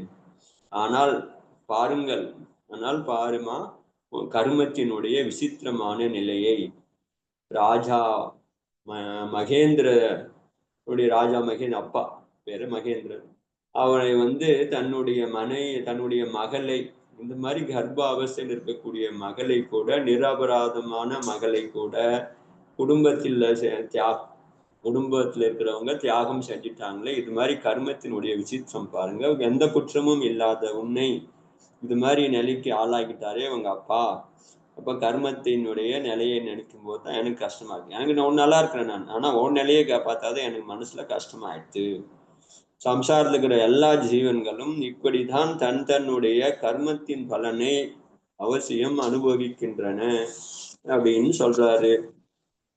இத கேட்ட உடனே வசந்தமாலாவுக்கு ஆச்சரியமாயிடுச்சு. அவன் சொல்றார், ஏ சுவாமி, நாங்கள் எதுவுமே சொல்லவில்லை உங்களிடம், ஆனால் நீங்கள் நடந்த அத்தனையும் அப்படியே சொல்கிறீர்களே, எங்களுக்கு கருணை கூர்ந்து இந்த காரணத்தை தெரிஞ்சுக்கணும்னு நினைக்கிறேன். இந்த அஞ்சனாவினுடைய கணவன் உதாசீனமானது அல்லது அவனை, இந்த பெண்ணை எதுக்காக உதாசீனமாகி வெறுத்து ஒதுக்கினான், அதுக்கு அப்புறம் எப்படி அவன் திரும்பவும் அவள் மீது அவனுக்கு ஆசை வந்தது. அப்புறம் இந்த மனமே மாறி மாறி போயிருக்கிறாங்க. இந்த காட்டுல இந்த இந்த பெண் இருக்கிறாளே, பெண் கர்ப்பவதி நிலையில் இந்த குழந்தை இருக்கிறது, அந்த குழந்தை பிறக்க போகிறது. அந்த குழந்தை ஜீவன் உயிரோடு இருக்குமா இருக்காதா, ஏன் கேட்டீங்கன்னா அந்த நிலைமை அப்படி இருக்குது. ஒழுங்கா பிரசவம் வேணா யாரும் கிடையாது, பிரசவம் பார்க்கறது யாரும் கிடையாது. இது மாதிரி ஒழுங்கா பிரசவம் நடக்குமா, அல்லது இந்த குழந்தை பழைக்குமா, அல்லது இந்த குழந்தையினுடைய புண்ணியம் எப்படி இருக்கிறது, இவ்வளவு அந்த கர்ப்பத்துல வந்ததுல இருந்து இவ்வளவு பாவம், இவ்வளவு கஷ்டத்துக்கு காலாக்குகிறது. இந்த குழந்தையினுடைய பாபகர்மம் சொல்றதா, அந்த பாபகர்மம் பத்தி சொல்லுங்க அப்படின்னு சொல்லிட்டு கேட்கலாம். ஸோ அவங்களுடைய துன்பத்தை, அவங்களுடைய பிரச்சனை இது எப்படி சர்வம் கர்ப்பம் இந்த இவளுடைய பிரசவம் எப்படி பார்க்கறது, பிரசவம் எப்படி பண்றது, யாரும் இல்லை, இந்த குழந்தை எப்படி பழிக்கும் அல்லது என்ன பண்ணுவேன் நானு. அதனால அவள் இது வந்து வசந்தமாலா அப்படி சொல்றா. அதை கேட்ட அந்த முனி மகாராஜி, அவரிடம் அவதி ஞானம் இருக்கிறது. அந்த அமிர்தகதி மகாராஜ் சொல்றாரு, ஏ புத்திரி, இந்த அஞ்சனாவினுடைய கர்ப்பத்தில் இருக்கக்கூடியவன் புண்ணியஹீனம் அல்ல, அவன் புண்ணியசாலி ஜீவன். அவன் ஒரு சரம சரீரி, அதாவது அவன் சரம சரீரி உடல் உடையவன், உத்தமமான ஜீவன். அவன் இந்த உலகில் திரும்பவும் பிறக்க மாட்டான். இதுதான் அவனுக்கு கடைசி பிறவியாக இருக்கும். இந்த பவத்திலேயே அவன் மோட்சம் அடைந்து விடுவான். உங்கள் 2 பேர்ல இது மாதிரி அவன் கொண்டு வந்துட்டான் அப்படின்னு நினைக்காதீங்க. அவன் பவித்திரமானவன். அவன் தான் இவங்களுக்கு இதே பாவத்துல மோட்சம் கூடிய பவித்திரமா இருக்கிறான். அப்படிப்பட்ட மகளை இவள் பெற்றெடுப்பாள், மகனை பெற்றெடுப்பாள் அப்படின்னு சொல்லிட்டு அவனுடைய மகனுடைய கதையை சொல்கிறேன், முதலில் கேள். யார் பிறக்க போறானோ இந்த இவளுக்கு, அவன் யாரு என்னன்னு தெரிஞ்சுக்கோ அப்படின்னு சொல்லிட்டு அவனுடைய குழந்தையினுடைய பூர்வ பவங்களை சொல்லுகிறார். ஜம்புத்வீபம் பர்தக்ஷேத்திரத்துல மந்திர அப்படின்ற ஒரு மலை இருந்தது. அதுக்கு மந்திர நாமக் ஒரு அத்தியந்த சுந்தர் மந்திர் அப்படின்ற ஒரு நகரம் இருந்தது, அழகான நகரம். அந்த நகரத்தினுடைய ராஜா பேரு பிரியநந்தி. பிரியநந்தி என்ற ராஜன் ஆண்டு வந்தான். அவன் ஒரு ராஜா இருந்தாரு. அந்த நகரத்துல பிரியநந்தன் சொல்லிட்டு ஒரு ஸ்தாபகன் தான் இருந்தார். ஸ்தாபகன் பேரு பிரியநந்தி. ராஜா நகரத்துல வந்திருந்தார். நகரத்தினுடைய ஒரு ஸ்தாபகன் பேரு பிரியநந்தி. அவனுடைய மனைவியின் பெயர் ஜயா. அவனுக்கு 2 பேருக்கும் ஒரு மகன் பிறந்தான். அவன் பேர் தமயந்தன். தமயந்தன் அவனுடைய பேரு. ஒரு நாள் வசந்த ரிதுனா அந்த இது இளவேநீர் காலம்னு சொல்லுவாங்களே, அந்த சமயத்துல எல்லாமே காட்டுல நிறைய பூக்கள் பூத்து குலுங்கும். அது மாதிரி மழைக்காலம் முடிஞ்சு வரக்கூடிய இளவேநீர் காலம். அந்த வசந்த ரிதுல நகரத்துல இருக்கிற மக்கள் காட்டுக்கு போய் விளையாடுவாங்க. அதாவது பிக்னிக் போறது, அதான் அங்க கிரீடான்னு சொல்றாங்க. பிக்னிக் போறாங்களே அது மாதிரி போவாங்க. ஏன்னா ரொம்ப காலம் தூரம் போனோட பக்கத்துல இருக்கிற நகரத்துக்கிறவங்க நான் வனத்துக்கு போயிட்டு அந்த ஒரு நாள் 2 நாள் ஜாலியா அங்க பிக்னிக் கொண்டாடிட்டு திரும்பி வருவாங்க. அது மாதிரி வனக்கிரீடை சொல்லுவாங்க. வனக்கிரீடை நடந்தது. தமயந்தனும் தன்னுடைய நண்பர்களோட அந்த பிக்னிக் போனார் அந்த காட்டுக்கு. அப்ப தமயந்தன் அங்க ஒரு வனத்துல ஒரு மகாமுனிவின் சங்கம் இருப்பதை பார்க்கிறார். அங்க அவங்களுடைய தோழர்கள்லாம் இருக்கிறாங்களே, எல்லாருமே விளையாட போயிடுறாங்க. வாங்க கூப்பிடுறாங்க. இல்ல நீங்க போய் விளையாடுங்கன்றாரு. அவங்க போயிட்டு நான் வரேன் அப்படின்னு சொல்லிட்டு அவரோட போல. இவங்க எல்லாம் போயிட்டு அந்த வனத்துல காட்டுல உள்ள போயிட்டு எல்லாம் பாட்டு பாடின்னு சங்கீதத்தோடு அது மாதிரி அவங்க சந்தோஷமா இருக்கிறாங்க. ஆனால் இவர் அங்க இருந்து அவங்களோட சேரல. நேரா அந்த தமயந்தி அந்த முனி சங்கத்துக்கிட்ட போறாரு. அப்பொழுது அங்க தர்ம உபதேசம் நடக்கிறது. இவரும் பக்தி பூர்வமாக அந்த முனி சங்கத்தை முனிவரை வணங்கி அந்த அமர்ந்து உட்கார்ந்து தர்மோபதேசம் கேட்கிறாரு. அப்போது அவருக்கு தர்மத்தினுடைய சொரூபம் புரிகிறது. அதனால தர்மம் எவ்வளவு துர்லபமானது அப்படின்னு தெரிஞ்சுக்கின்னு அவருக்கு சமயக் தர்சனம் பிராப்தி ஆகிறது. கிரகணம் பண்றாரு, இதுதான் சரின்னு சொல்லிட்டு அவர் அந்த முனிவரிடம் பல நியமங்களை எடுக்கிறார். உபதேசம் கேட்டதுக்கு அப்புறம் எல்லாருமே போகும்போது இவரும் போயிட்டு ஒரு நியமம் எடுக்கிறார். நிறைய நியமங்கள் எடுத்துக்கிறார். அந்த ஸ்தாபகன் அந்த விரதங்களை ஆயுள் முழுவதும் கடைபிடிக்கிறார். அதன் அவதா பக்தியோட சாதுக்களுக்கு ஆகாரம் கொடுக்கிறார். கடைசி நேரத்துல சமாதி மரணம் அடைந்து அந்த தமயந்தன் ஜீவன், இந்த ஸ்தாபகன் கடைசி நேரத்துல சமாதி மரணம் அடைந்து சொர்க்கத்துல போய் தேவனாக பிறக்கிறாங்க. சொர்க்கத்துல போய் தேவனாக பிறந்து அங்க நீண்ட காலம் தேவாங்கனியோடு சுகத்தை அனுபவித்து கடைசியில அங்கிருந்து மரணம் அடைந்து ஜம்பு தீபம் மிருகாங்க நகரத்துல, மிருகாங்கன்ற பெயருடைய ஒரு நகரத்துல ராஜா ஹரிச்சந்திரனுக்கும் ராணி பிரியலட்சுமியுக்கும் சிம்மச்சந்திரன் பெயருடைய மகனாக பிறக்கிறார். அங்க தேவோபம அங்க தேவர்களுக்கு ஈக்குவலண்டான சுகத்தை அந்த ராஜகுமாரன் அனுபவித்து அதுக்கப்புறம் தீட்சை எடுக்கிறாரு. போகம்லாம் அனுபவிச்சவே சாதுச்சரியம், அதுக்கப்புறம் சாது ஆயிடுறாரு. சாது ஆகி இந்த தீட்சை எடுத்து சாதுவாகி தபம் செய்து சமாதி மரணம் அடைந்து மறுபடியும் தேவலோகம் போறார். அங்கு வகாசிய சேர்க்கு அங்கிருந்து அந்த ஆயிலை முடித்து பரத கஷேத்திரத்துல விஜயாத்த பருவதத்துல அகனபுர நகரத்துல ராஜா சுகண்டனுக்கும் ராணி கனக கோதரிக்கும் சிம்ம வாகனன்ற மகனாக பிறக்கிறார். ஸோ ஒரு சாவகனா இருந்தாரு, அப்புறம் தேவலோகம் போனாரு, அதுக்கப்புறம் இங்க வந்தாரு, மறுபடியும் முனி ராஜகுமாரனா இருந்தாரு, முனி ஆனாரு, தீட்சை எடுத்தாரு, மறுபடியும் தேவலோகம் போனாரு, மறுபடியும் இப்போ வந்து அதே கனக அந்த ஜம்பு தீபத்துல கனக உதய சிம்ம வாகனன்ற மகனாக பிறக்கிறாரு. தீர்க்க காலம் தக்கு அங்க ஆட்சி செய்து சம்சாரத்துல விரக்தி உற்று தன்னுடைய மகன் லக்ஷ்மி வாகனுக்கு ராஜ்யத்தை கொடுத்து லக்ஷ்மி திலகம் என்கிற முனிவரிடம் திகம்பர தீட்சை எடுத்துக்கிறார். சோ இது வந்து 3வது முறை முனி ஆகணும். கோர தபக்கே பிரபாவசே ரொம்ப கோரமான தபம் செய்து அநேக ரித்திகளை பிராப்தி அடைகிறாரு. அங்கிருந்து ஜோதிஷி சக்ரிக்கு லாங்குவா லாந்தவ நாமக் சொர்க்கம். ஸோ அங்கிருந்து லாந்தவ என்று சொல்லக்கூடிய 7வது சொர்க்கத்துல பரம ரிஷி ஆயிடார். பரம ரிஷிதாரி தேவனார். ஸோ நம்ம படிக்கிற பூஜை பண்ணும்போது பரமரித்தின்னு சொல்றாங்க, பரமரித்தி தார். அது மாதிரி பல ரித்திகளை உடைய இவர் முனிவர் கிடையாது, ஆனால் தேவனாயிட்டார், பரமரித்தி தேவராயிட்டார். ஸோ அந்த பரமதாம காமனா கர் வகான் சே சயக்கர் இஸ் அஞ்சனா கி குக்ஷி மே ஆயே. ஸோ அந்த தேவன் தான் இப்பொழுது அங்க அந்த 7வது சொர்க்கத்தில இருந்து ஆயுள் முடிந்து இப்பொழுது அஞ்சனாவினுடைய வயிற்றில் கர்ப்பத்தில் வந்திருக்கிறான். அதனால அவ்வளோ பெரிய புண்ணியசாலி அவரு.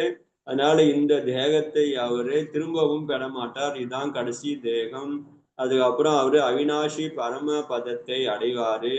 அதனால கல்யாணி இந்த அஞ்சனாவினுடைய கர்ப்ப நிலையில் இருக்கக்கூடிய ஜீவனுடைய பூர்வபாகத்தை நான் தெளிவாக சொன்னேன்.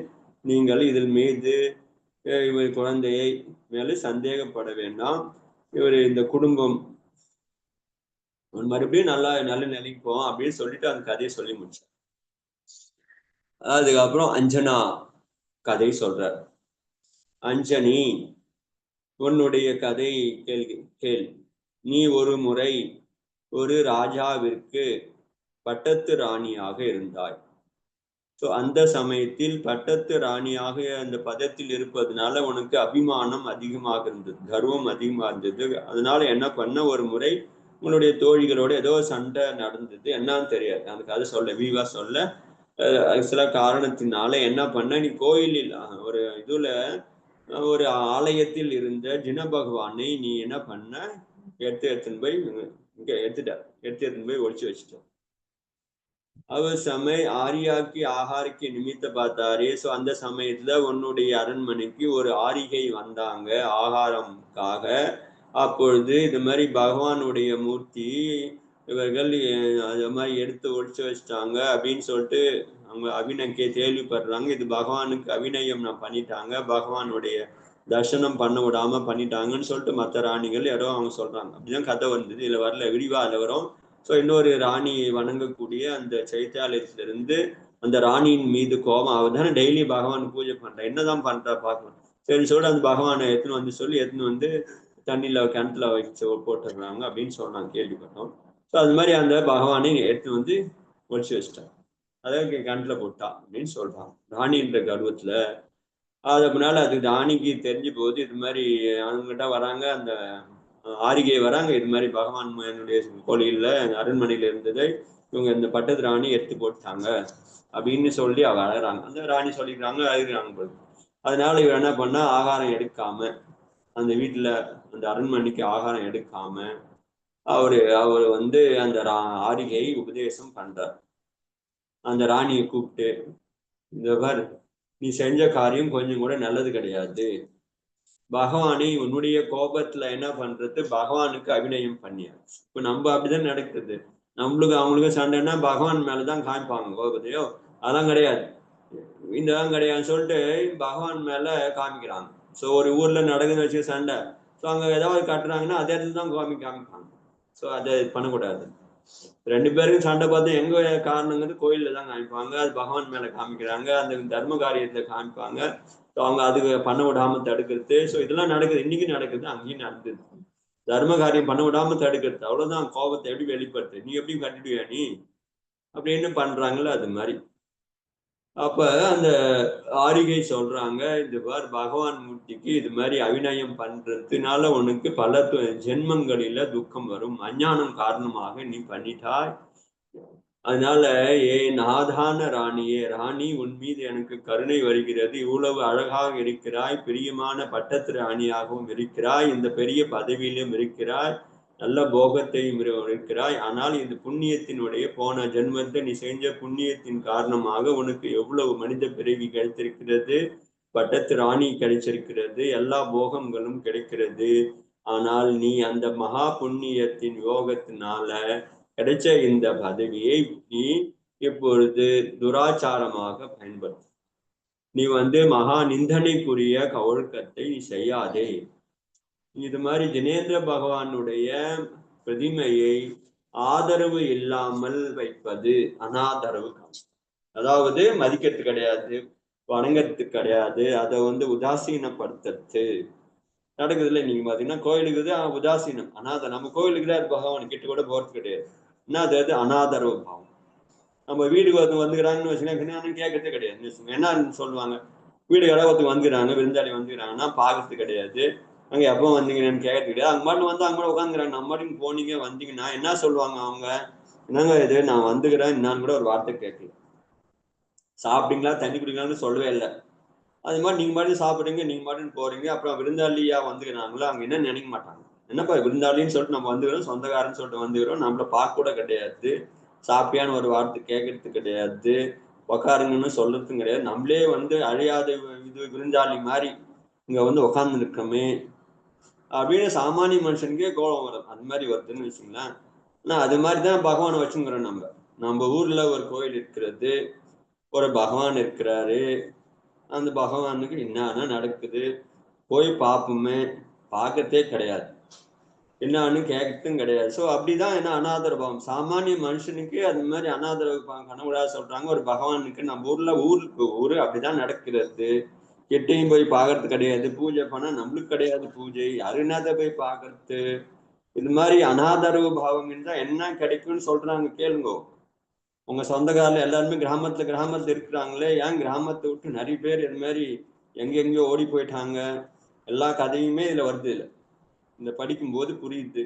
இந்த மாதிரி அனாதரவு பாவம் காமிப்பவர்கள், பகவானுக்கு வினயம் காமிக்காமல் உதாசீனப்படுத்துபவர்கள் அநேக ஜென்மங்களில பூகதியில உற்பத்தி ஆகும். அதாவது நல்ல கதிக்கே கிடைக்காது, கெட்ட கதி தான் கிடைக்கும். எங்க பகவான் கிடையாது. ஸோ மிருகமா, விலங்கா, நரகமா, அதுக்கப்புறம் சிங்கமா, புலியா, இது மாதிரி கூகதியில தான் உற்பத்தி ஆவார்கள். துக்கத்தை அவர்கள் அனுபவிப்பார்கள். ஆனாலும் பகவான் தான் அப்படி பண்றாரு அப்படின்னு நினைச்சுக்காதீங்கோ. ஸோ வீதராக பகவான் இருக்கிறாரு, அவரு ராகத்வேஷம் இல்லாதவர். அதனால அவரு சேவை பண்ணாலும் பிரசன்னமாக மாட்டாரு, நீங்க சேவை பண்ணலனாலும் உங்களுக்கு கஷ்டம் கொடுக்க மாட்டாரு. ஆனால் நீங்கள் பண்ணக்கூடிய அனாதரவு பாவம் உங்களுக்கு அது போல கர்மத்தை செய்கிறது, மந்தமாகிறது. அதனால நரகம் முதலான கதிகளுக்கு போக வேண்டும். நான் ஒண்ணுமே பண்ணலங்க, யாருக்குமே கெடுதல் செய்யல, அதனால எனக்கு ஏன் கஷ்டம் வந்தது? என்ன நீங்க பகவானுக்கு அனாதரவு பண்ணீங்க, அதனால கஷ்டம் வந்தது. ஏன் இது நரகத்துல போச்சு, இது மாதிரி விலங்குல போச்சுன்னா பகவான் இருந்திருக்கு, பகவானுக்கு அபிநயம் பண்ணதுனால இது மாதிரி ஆச்சு அப்படின்னு இவரு சொல்றாரு. அதனால அந்த ஆரிகை மாத்தா நல்லா புரிய வைக்கிறான். விவகார நீ உங்க கருவத்துல இப்ப இருக்கிற பொனடி பண்ண போகத்துல புண்ணியத்துல அதுதான் பெருசா தெரியுதே தவிர பகவானுக்கு பெருசா தெரியல. எது உனக்கு மூலமா இருந்ததோ அது தெரிய மாட்டேங்குது. அதனால உனக்கு இது மாதிரி சொர்க்கம் கூட கிடைக்க வேணும்னு இது மாதிரி நிந்தனைத்தன காரியத்தை நீ செஞ்சு நரகம் முதலான கதிகளில் போய் பிறக்க போகிறாயா? அதனால நல்ல மதியுள்ள நீ இதை யோசனை பண்ணி பாரு. ஜீவங்கி சுப அசுப பரிணாமத்திற்கு ஏற்றாற் போலதான் சுக துக்கங்கள் பிராப்தி ஆகிறது. அதனால இந்த விஷுதி அந்த விதுஷி மதி விசுதி என்ற ஆரிகை அவளுக்கு புரிய வச்சு அந்த பட்டராணியை நரகம் போன்ற பெரும் துக்கத்திலிருந்து அவங்களுக்கு பயம் அடைய செய்து அவளை வந்து சம்யக் திருஷ்டி ஆகிறதுக்கு அவள் நிமித்தமாக இருக்கிறாள். அவள் அந்த ஆரிகை மாதாஜியினுடைய அந்த உபதேசத்தை கேட்டு இவளும் பார்த்தீங்கன்னா, ஐயோ அப்படிங்களா, ஆமா பகவானை நிந்தனை பண்ணா நான் ஒண்ணுமே பகவானை எடுத்து கோவிலிருந்து எடுத்து போய் தனியா தான் வச்சேன், நான் இங்க தண்ணியில போட்டேன், அவ்வளவுதான். ஆனா இதுக்கு இவ்வளவு நரகம் காரணமானா கண்டிப்பாக நரகம் மந்தம் ஆகிறதுக்கான சான்ஸ் இருக்கிறதுன்னு உடனே நடுங்கி போயிட்டா. உடனே சம்யக் திருஷ்ணாய் உடனே ஸ்ரீஜி கி பிரதிமா புன மகோத்சவ சகித் மந்திர் மே பார்த்தாரே. உடனே மறுபடியும் என்ன செய்யறதுன்னா அந்த பகவானை எடுத்துன்னு போய் மறுபடியும் மகோத்சவம் இது மாதிரி ஊர்வலமா எடுத்துன்னு போய் திருவிழாலாம் செஞ்சு அது மாதிரி எல்லாருக்குமே மறுபடியும் வேதி பிரதிஷ்டை பண்ணோம். இப்போ எடுத்துன்னு வந்துட்டீங்களா, மறுபடியும் வேதி பிரதிஷ்டை. அதனால இப்ப சாமான்யமா பாத்தீங்கன்னா பகவானை வேதியிலிருந்து எடுக்கும்போது கூட பாத்தீங்கன்னா பர்மிஷன் கேட்பாங்க. இது மாதிரி நான் எதுக்காக எடுத்துன்னு போறேன், நான் அதாவது எந்த காரணம் இது மாதிரி அபிஷேகம் பண்ண எடுத்துன்னு போறேன், இது மாதிரி ஊர்வலத்துக்கு எடுத்துன்னு போறேன் அப்படின்னு சொல்லிட்டு அங்க வந்து ஒரு அர்க்கியம் வைப்பாங்க. ஏதாவது திருவிழாக்கள் எடுக்கும்போது வேதியிலிருந்து அதுக்கப்புறம் பர்மிஷன் கேட்டு அதுக்கப்புறம் ஒரு காயோசர்க்கம் பண்ணிட்டு தான் அந்த பகவானை அங்கிருந்து எடுப்பாங்க. நம்மளே நேற்றுக்கு தர்தான்னு கொண்டு வச்சுக்க மாட்டாங்க. அது கொண்டாந்து மறுபடியும் பகவானை வச்சு அந்த ஊர்வலம் அது ஃபங்க்ஷன் ஏதோ ஒன்று போனதுக்கு அப்புறம் திரும்பி கொண்டு போயிட்டு மறுபடியும் உற்சவத்தோட மரியாதையோட திரும்பி அந்த பகவானே அங்க உட்கார வச்சு மறுபடியும் க்ஷமா கேட்பாங்க. ஸோ அது மாதிரி ஒரு பரம்பரை இன்னைக்கு இருக்கிறது. அது போல அந்த ஆரிகை மாதாஜியை கேட்டு மறுபடியும் உற்சவத்தோடு திரும்பி அந்த பகவானை அங்க கொண்டு போயிட்டு அந்த இதுல வைக்கிறாங்க, வேதி பீஸ்ல வைக்கிறாங்க. கொஞ்சம் காலம் கழித்து சர்வஜ தேவகி ஆராதனை அதுக்கப்புறம் அவ வந்து பகவான் மீது பக்தி அப்புறம் ஆராதனை பண்றா, பூஜை பண்றா. அதுக்கப்புறம் சமாதி மரணம் அடைகிறா. பட்டத்திராணியாக இருந்து சமாதி மரணம் அடைந்து விரதம் எடுத்து சமாதி மரணம் அடைந்து தேவலோகத்துல போயிட்டு அவ சொர்க்கம் போய் சேர்ந்துடுறாங்க.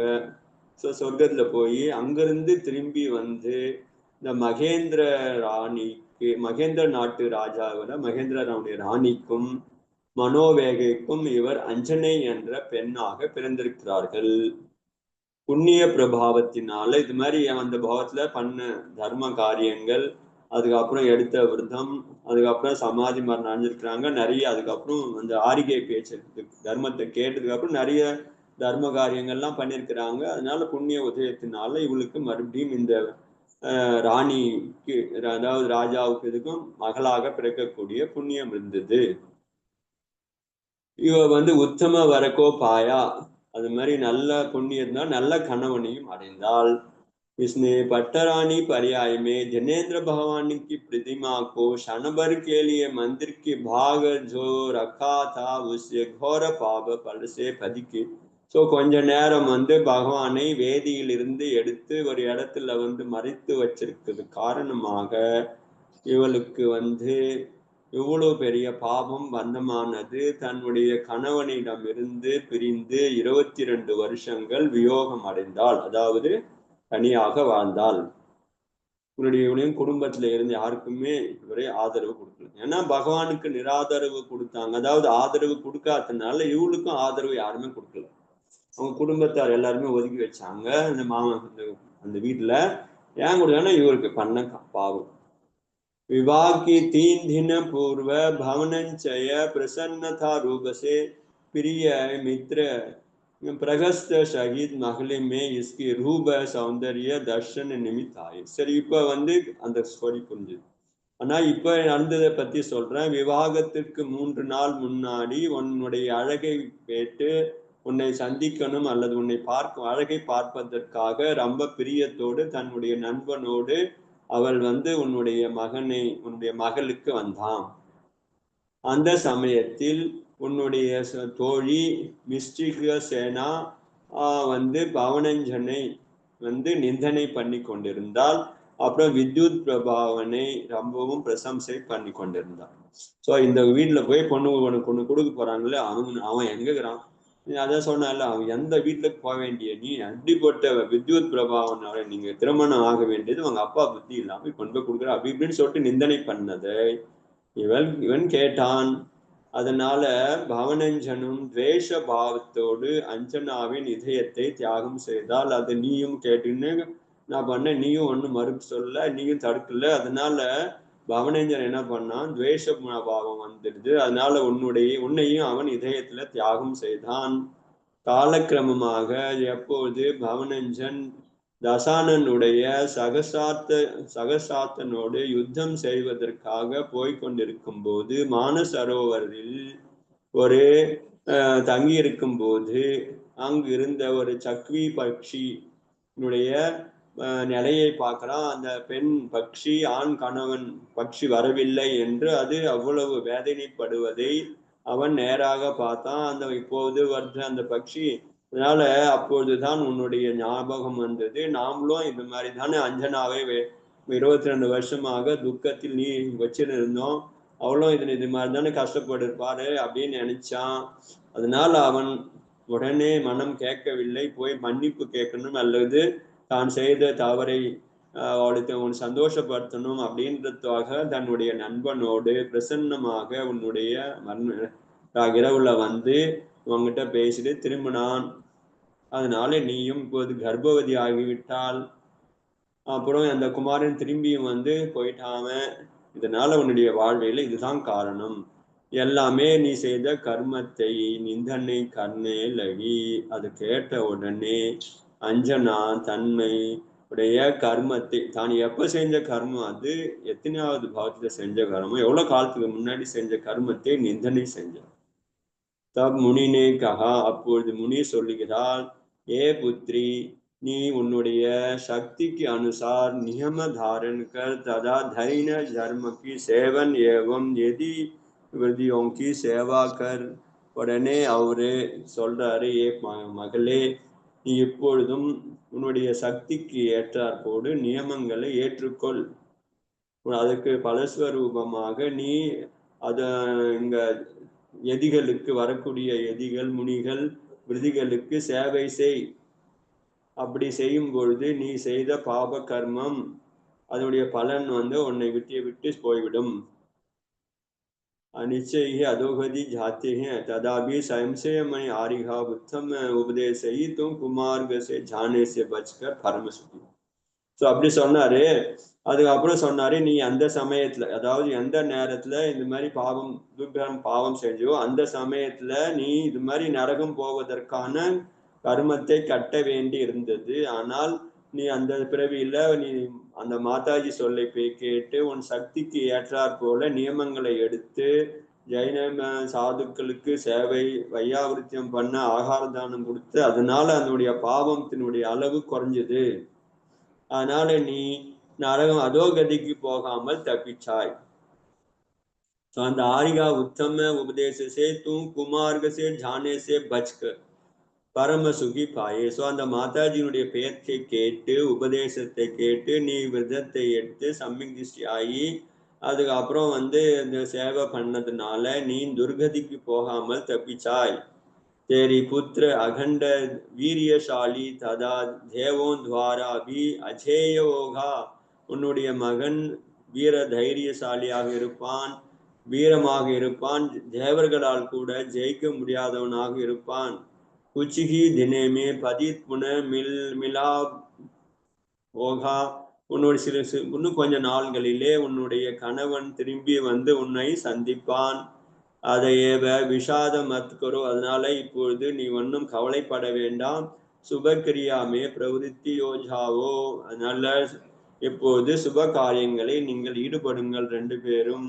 இப்படி சொல்லிவிட்டு முனிராஜ் अंजनी की संकट पूर्ण स्थिति को समाधान सहित उपदेश देकर विहार किया. அதுக்கப்புறம் அஞ்சனாவை தைரியம் ஊட்டிட்டு, உனக்கு ஒண்ணுங்கிற உன் வீட்டுக்காரன் வந்து சேர்ந்துருவாரு, உனக்கு எந்த கஷ்டமும் இருக்காது, இவன் மகன் வந்து பெரிய வீரனாக இருப்பான், யாராலையும் ஜெயிக்க முடியாதவனாக இருப்பான். அப்படி போட்ட பிறக்க மகனையும் புகழ்ந்துட்டு உடனே அவரு அங்கிருந்து உபதேசம் கொடுத்துட்டு முனி மகாராஜ் விஹாரம் பண்ணிட்டார். ஸோ அதுக்கப்புறம் என்ன நடக்கிறது என்பதை நாளை பார்க்கலாம். போதி சமாதி பரிணாம சித்தி स्वात्मोपलब्धि शिव सौख्य सिद्धि चिंतामणि चिंतित वस्तु धाम कामन्त्यमानस्य ममास्तु देहि साङ्गजनवाणी माता.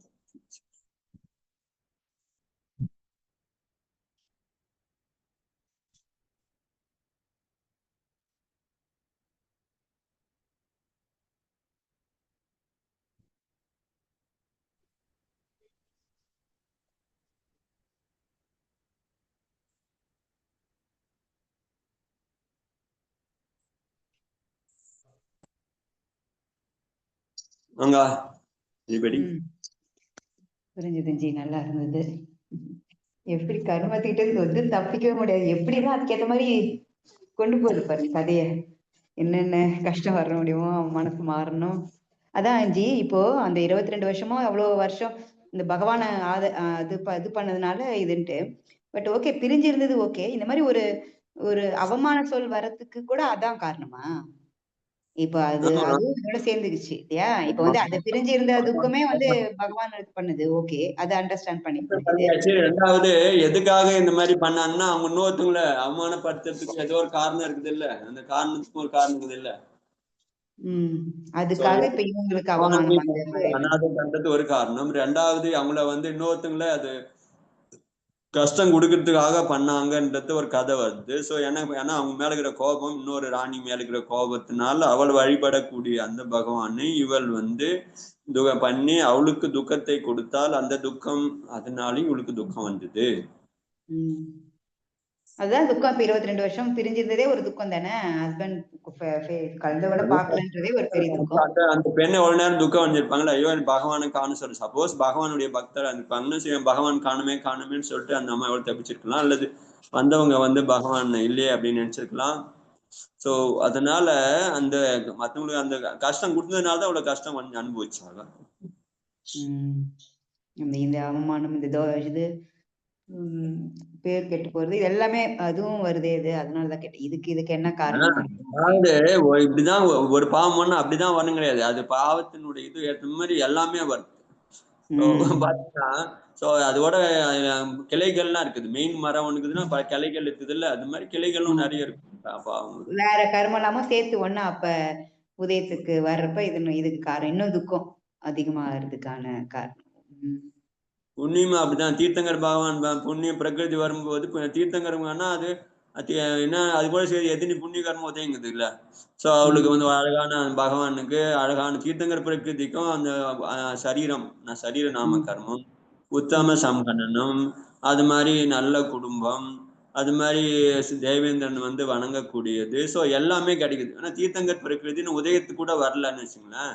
தீர்த்தங்கர் பிரகிருதி 11 ஸ்தானம் தான் வருது. அந்த தீர்த்தங்கர் ஆக போறாருக்கே அவ்வளவு புண்ணியகரம் கூட இருக்குது இல்ல. அதாவது எப்ப பந்தம் பண்ணாரோ அப்போ வந்து எல்லா புண்ணியகரமும் வருது. தேவேந்திரன் வந்து பண்றாங்க, சபை நடக்கிறது, அதுக்கப்புறம் அவர் இதுல கொண்டு போய் மேருமல்ல கொண்டு போய் அபிஷேகம் பண்றாங்க. இதெல்லாம் என்ன புண்ணியம் பண்ணாரு அவர்? சோ வேற ஏதோ பண்ண புண்ணியம் எல்லாம் கூட சேர்ந்து மிங்கில் ஆகி போச்சு. அதோட அப்பப்ப பண்ண புண்ணியமா கூட இதோட சேர்ந்துடுது. அது மாதிரி இப்ப பண்ணக்கூடிய சமயத்துல இந்த பாபகர்ம உதயம் இருக்கும்போது வேற வேற சமயத்துல பண்ண பாபகர்மம் ஒன்னா உதயத்துக்கு வந்துச்சுன்னா அது தரும், அது கொடுத்துன்னே இருக்குது. இந்த ஒரே அந்த மனசு, அந்த ராஜாக்கு வந்து மனசையோ நம்ம தப்பு பண்ணிட்டோம், ஒரு நாள் அவளை தப்பா இது பண்ணிட்டோமே, அந்த பாவகர்மம் குறையிற நேரத்துல வந்து திரும்ப வேற பாவகர்மம் உதயம் வர மாதிரி இந்த மாதிரி ஒரு பிரச்சனைன்றது அதுதான் சொல்றேன். ஒரு பாபகர்மம் உதயம் வரும்போது பல நேரத்துல செஞ்ச பாபகரங்கள் ஒன்னா உதயம் வருது. அப்ப வந்து இந்த சமயத்துல பண்ண பாபகரம் மட்டும்தான் ஒரு பலன் சொல்ல முடியாது. வேற பறவையில வேற ஒருத்தவங்களுக்கு கஷ்டம் கொடுத்தாங்க, அதுவும் அப்பதான் வருது. அப்புறம் இன்னொரு கர்மமும் அப்பதான் வருது. எல்லா கர்மமும் ஒன்னா உதயம் வரும்போது நாங்க ஒரு பண்ணது கொஞ்ச நேரம் தான். ஆனா ஏங்க வருதுன்னா அது மாதிரி அது மெயினா இருக்குது, பின்னாடி சேனை வருது. அது மாதிரி அதே மாதிரியே மனுஷனா சொல்றாங்கல்ல, மனுஷனா பிறக்கும் போது பல ஜென்மங்கள்ல செஞ்ச புண்ணியங்கிறது இல்ல, ஒரு ஜென்மத்துல பண்ண புண்ணியம் கிடையாது. பல ஜென்மத்துல பண்ண புண்ணியம் எல்லாமே ஒரே நேரத்துல உதயத்துக்கு வந்துச்சுன்னாதான் மனுஷன் பிறவி கிடைக்குதுன்றாங்க.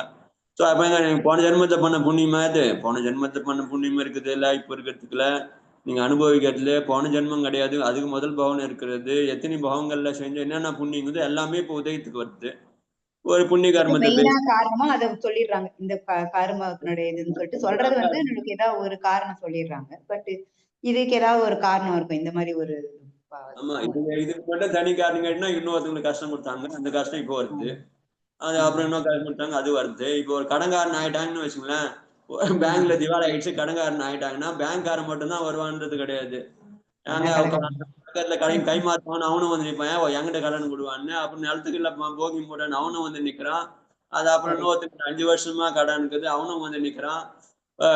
பேங்க்காரன் மட்டும்தான் கிடையாது, கடன்காரனுங்க எல்லாமே ஒண்ணா வந்து நிக்கிறாங்கன்னு வச்சுங்களேன். ஏன்பா வேற வேற நேரத்துல வாங்கின கடன் அது ஒரே நேரத்துல வந்து கேட்கறாங்க. இது மாதிரி பூ வாங்கினாதான் உண்டு, இல்லைன்னா கிடையாது. இப்ப ஏதோ கொஞ்சம் பணம் வந்துக்குதுன்னா எல்லாம் வந்து நின்றாங்க, எனக்கு கொடு எனக்கு கொடு உனக்கு கொடுன்னு. அது மாதிரி. நல்ல உதாரணம் ஜி. சொல்லுங்கக்கா. அக்கா. பரவாயில்ல பிள்ளைக்கு என்கிட்ட. சமயக் தர்ஷன் ஜி, சொல்லுங்க. அஞ்சனா வந்து ஃபர்ஸ்ட் ஏன் வந்து அந்த ஜினபிம்பம் மேல என்ன அவளுக்கு கோபம், ஏன் வந்து அதை தூக்கி மறைச்சு வைக்கணும்?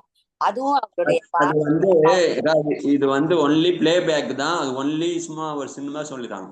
நீங்க அது வந்து என்ன ஆச்சுன்னா நீங்க புராணம் மெயின் புராணத்தை போய் படிக்கணும், அந்த கதையில தான் சொல்லியிருக்கிறாங்க. சுத்தமா இருந்ததுனால அவர் கோபப்பட்டார் அப்படின்னு வருது. எனக்கு ஏன் கோபம் வந்தாருன்னா, கோபம் பகவான் மேல கிடையாது, அவங்க இன்னொரு ராணி மேல கோபம். அதாவது 2 சக்காலத்தி சொல்லுவாங்கல்ல, அது மாதிரி ஒரு ராணிக்கு இன்னொரு ராணிக்கு சண்டை நடந்தது.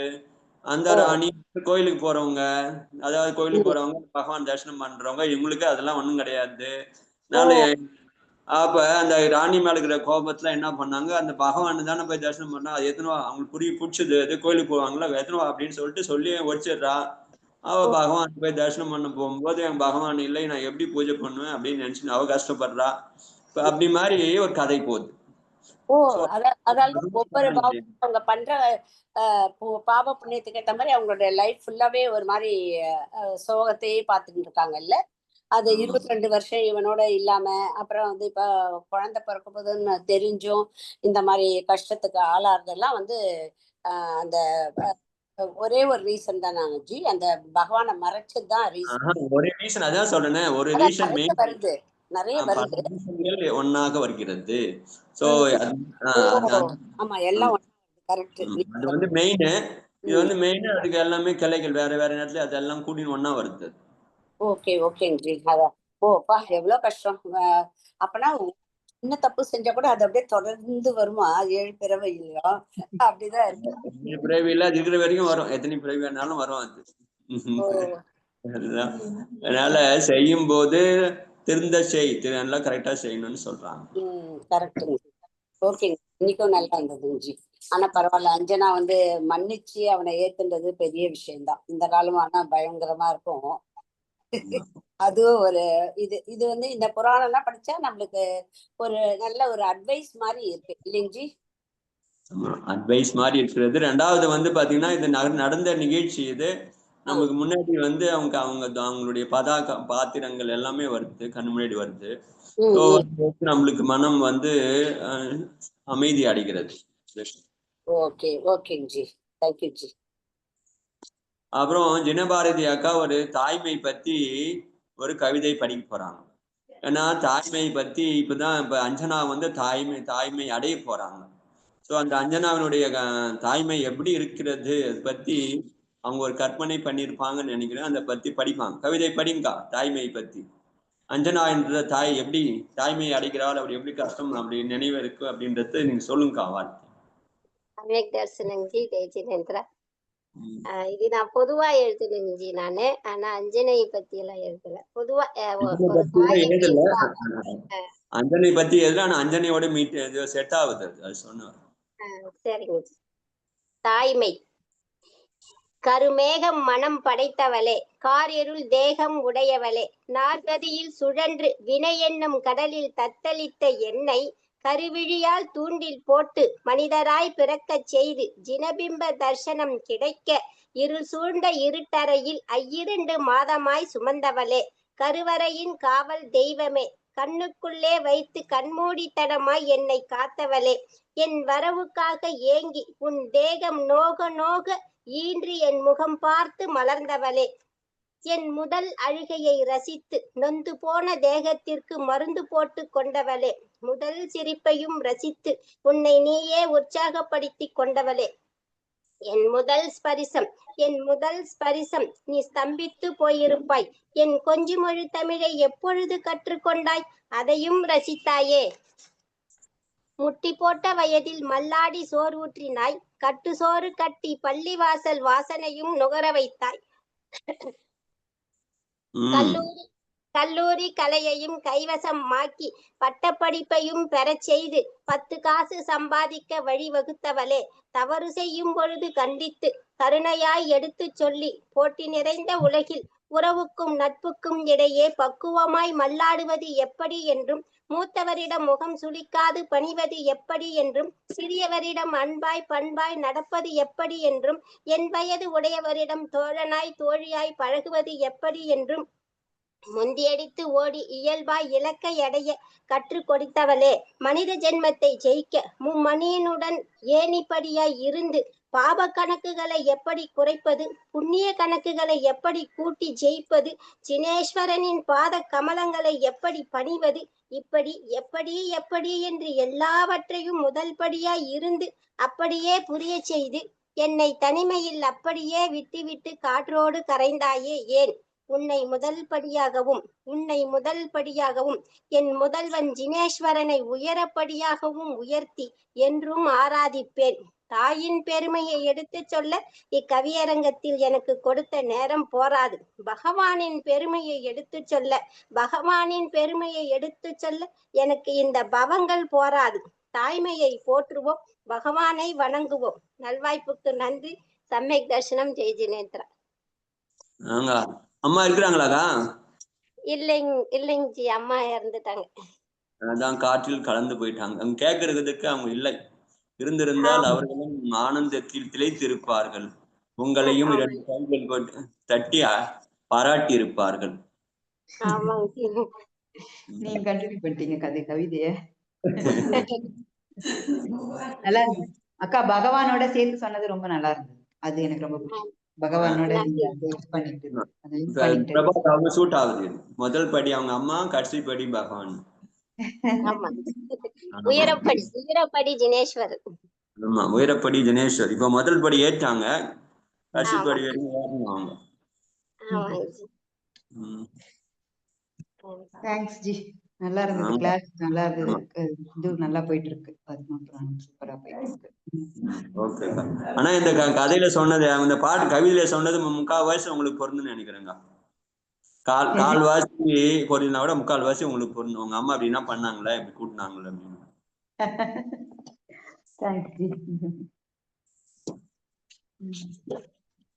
அவர்கள் வழி செல்வோம். அதான். ஓகே, என் பண்ணிட்டுமா? நாளைக்கு பார்க்கலாம். நீங்க தான் பண்ணும். சம்யக் தர்ஷனம் எல்லாருக்கும். ஜெய் ஜினேந்திரா ஜி. வந்தனா ஜி. எல்லாமே சூப்பர் சொல்லிக்கிறாங்க.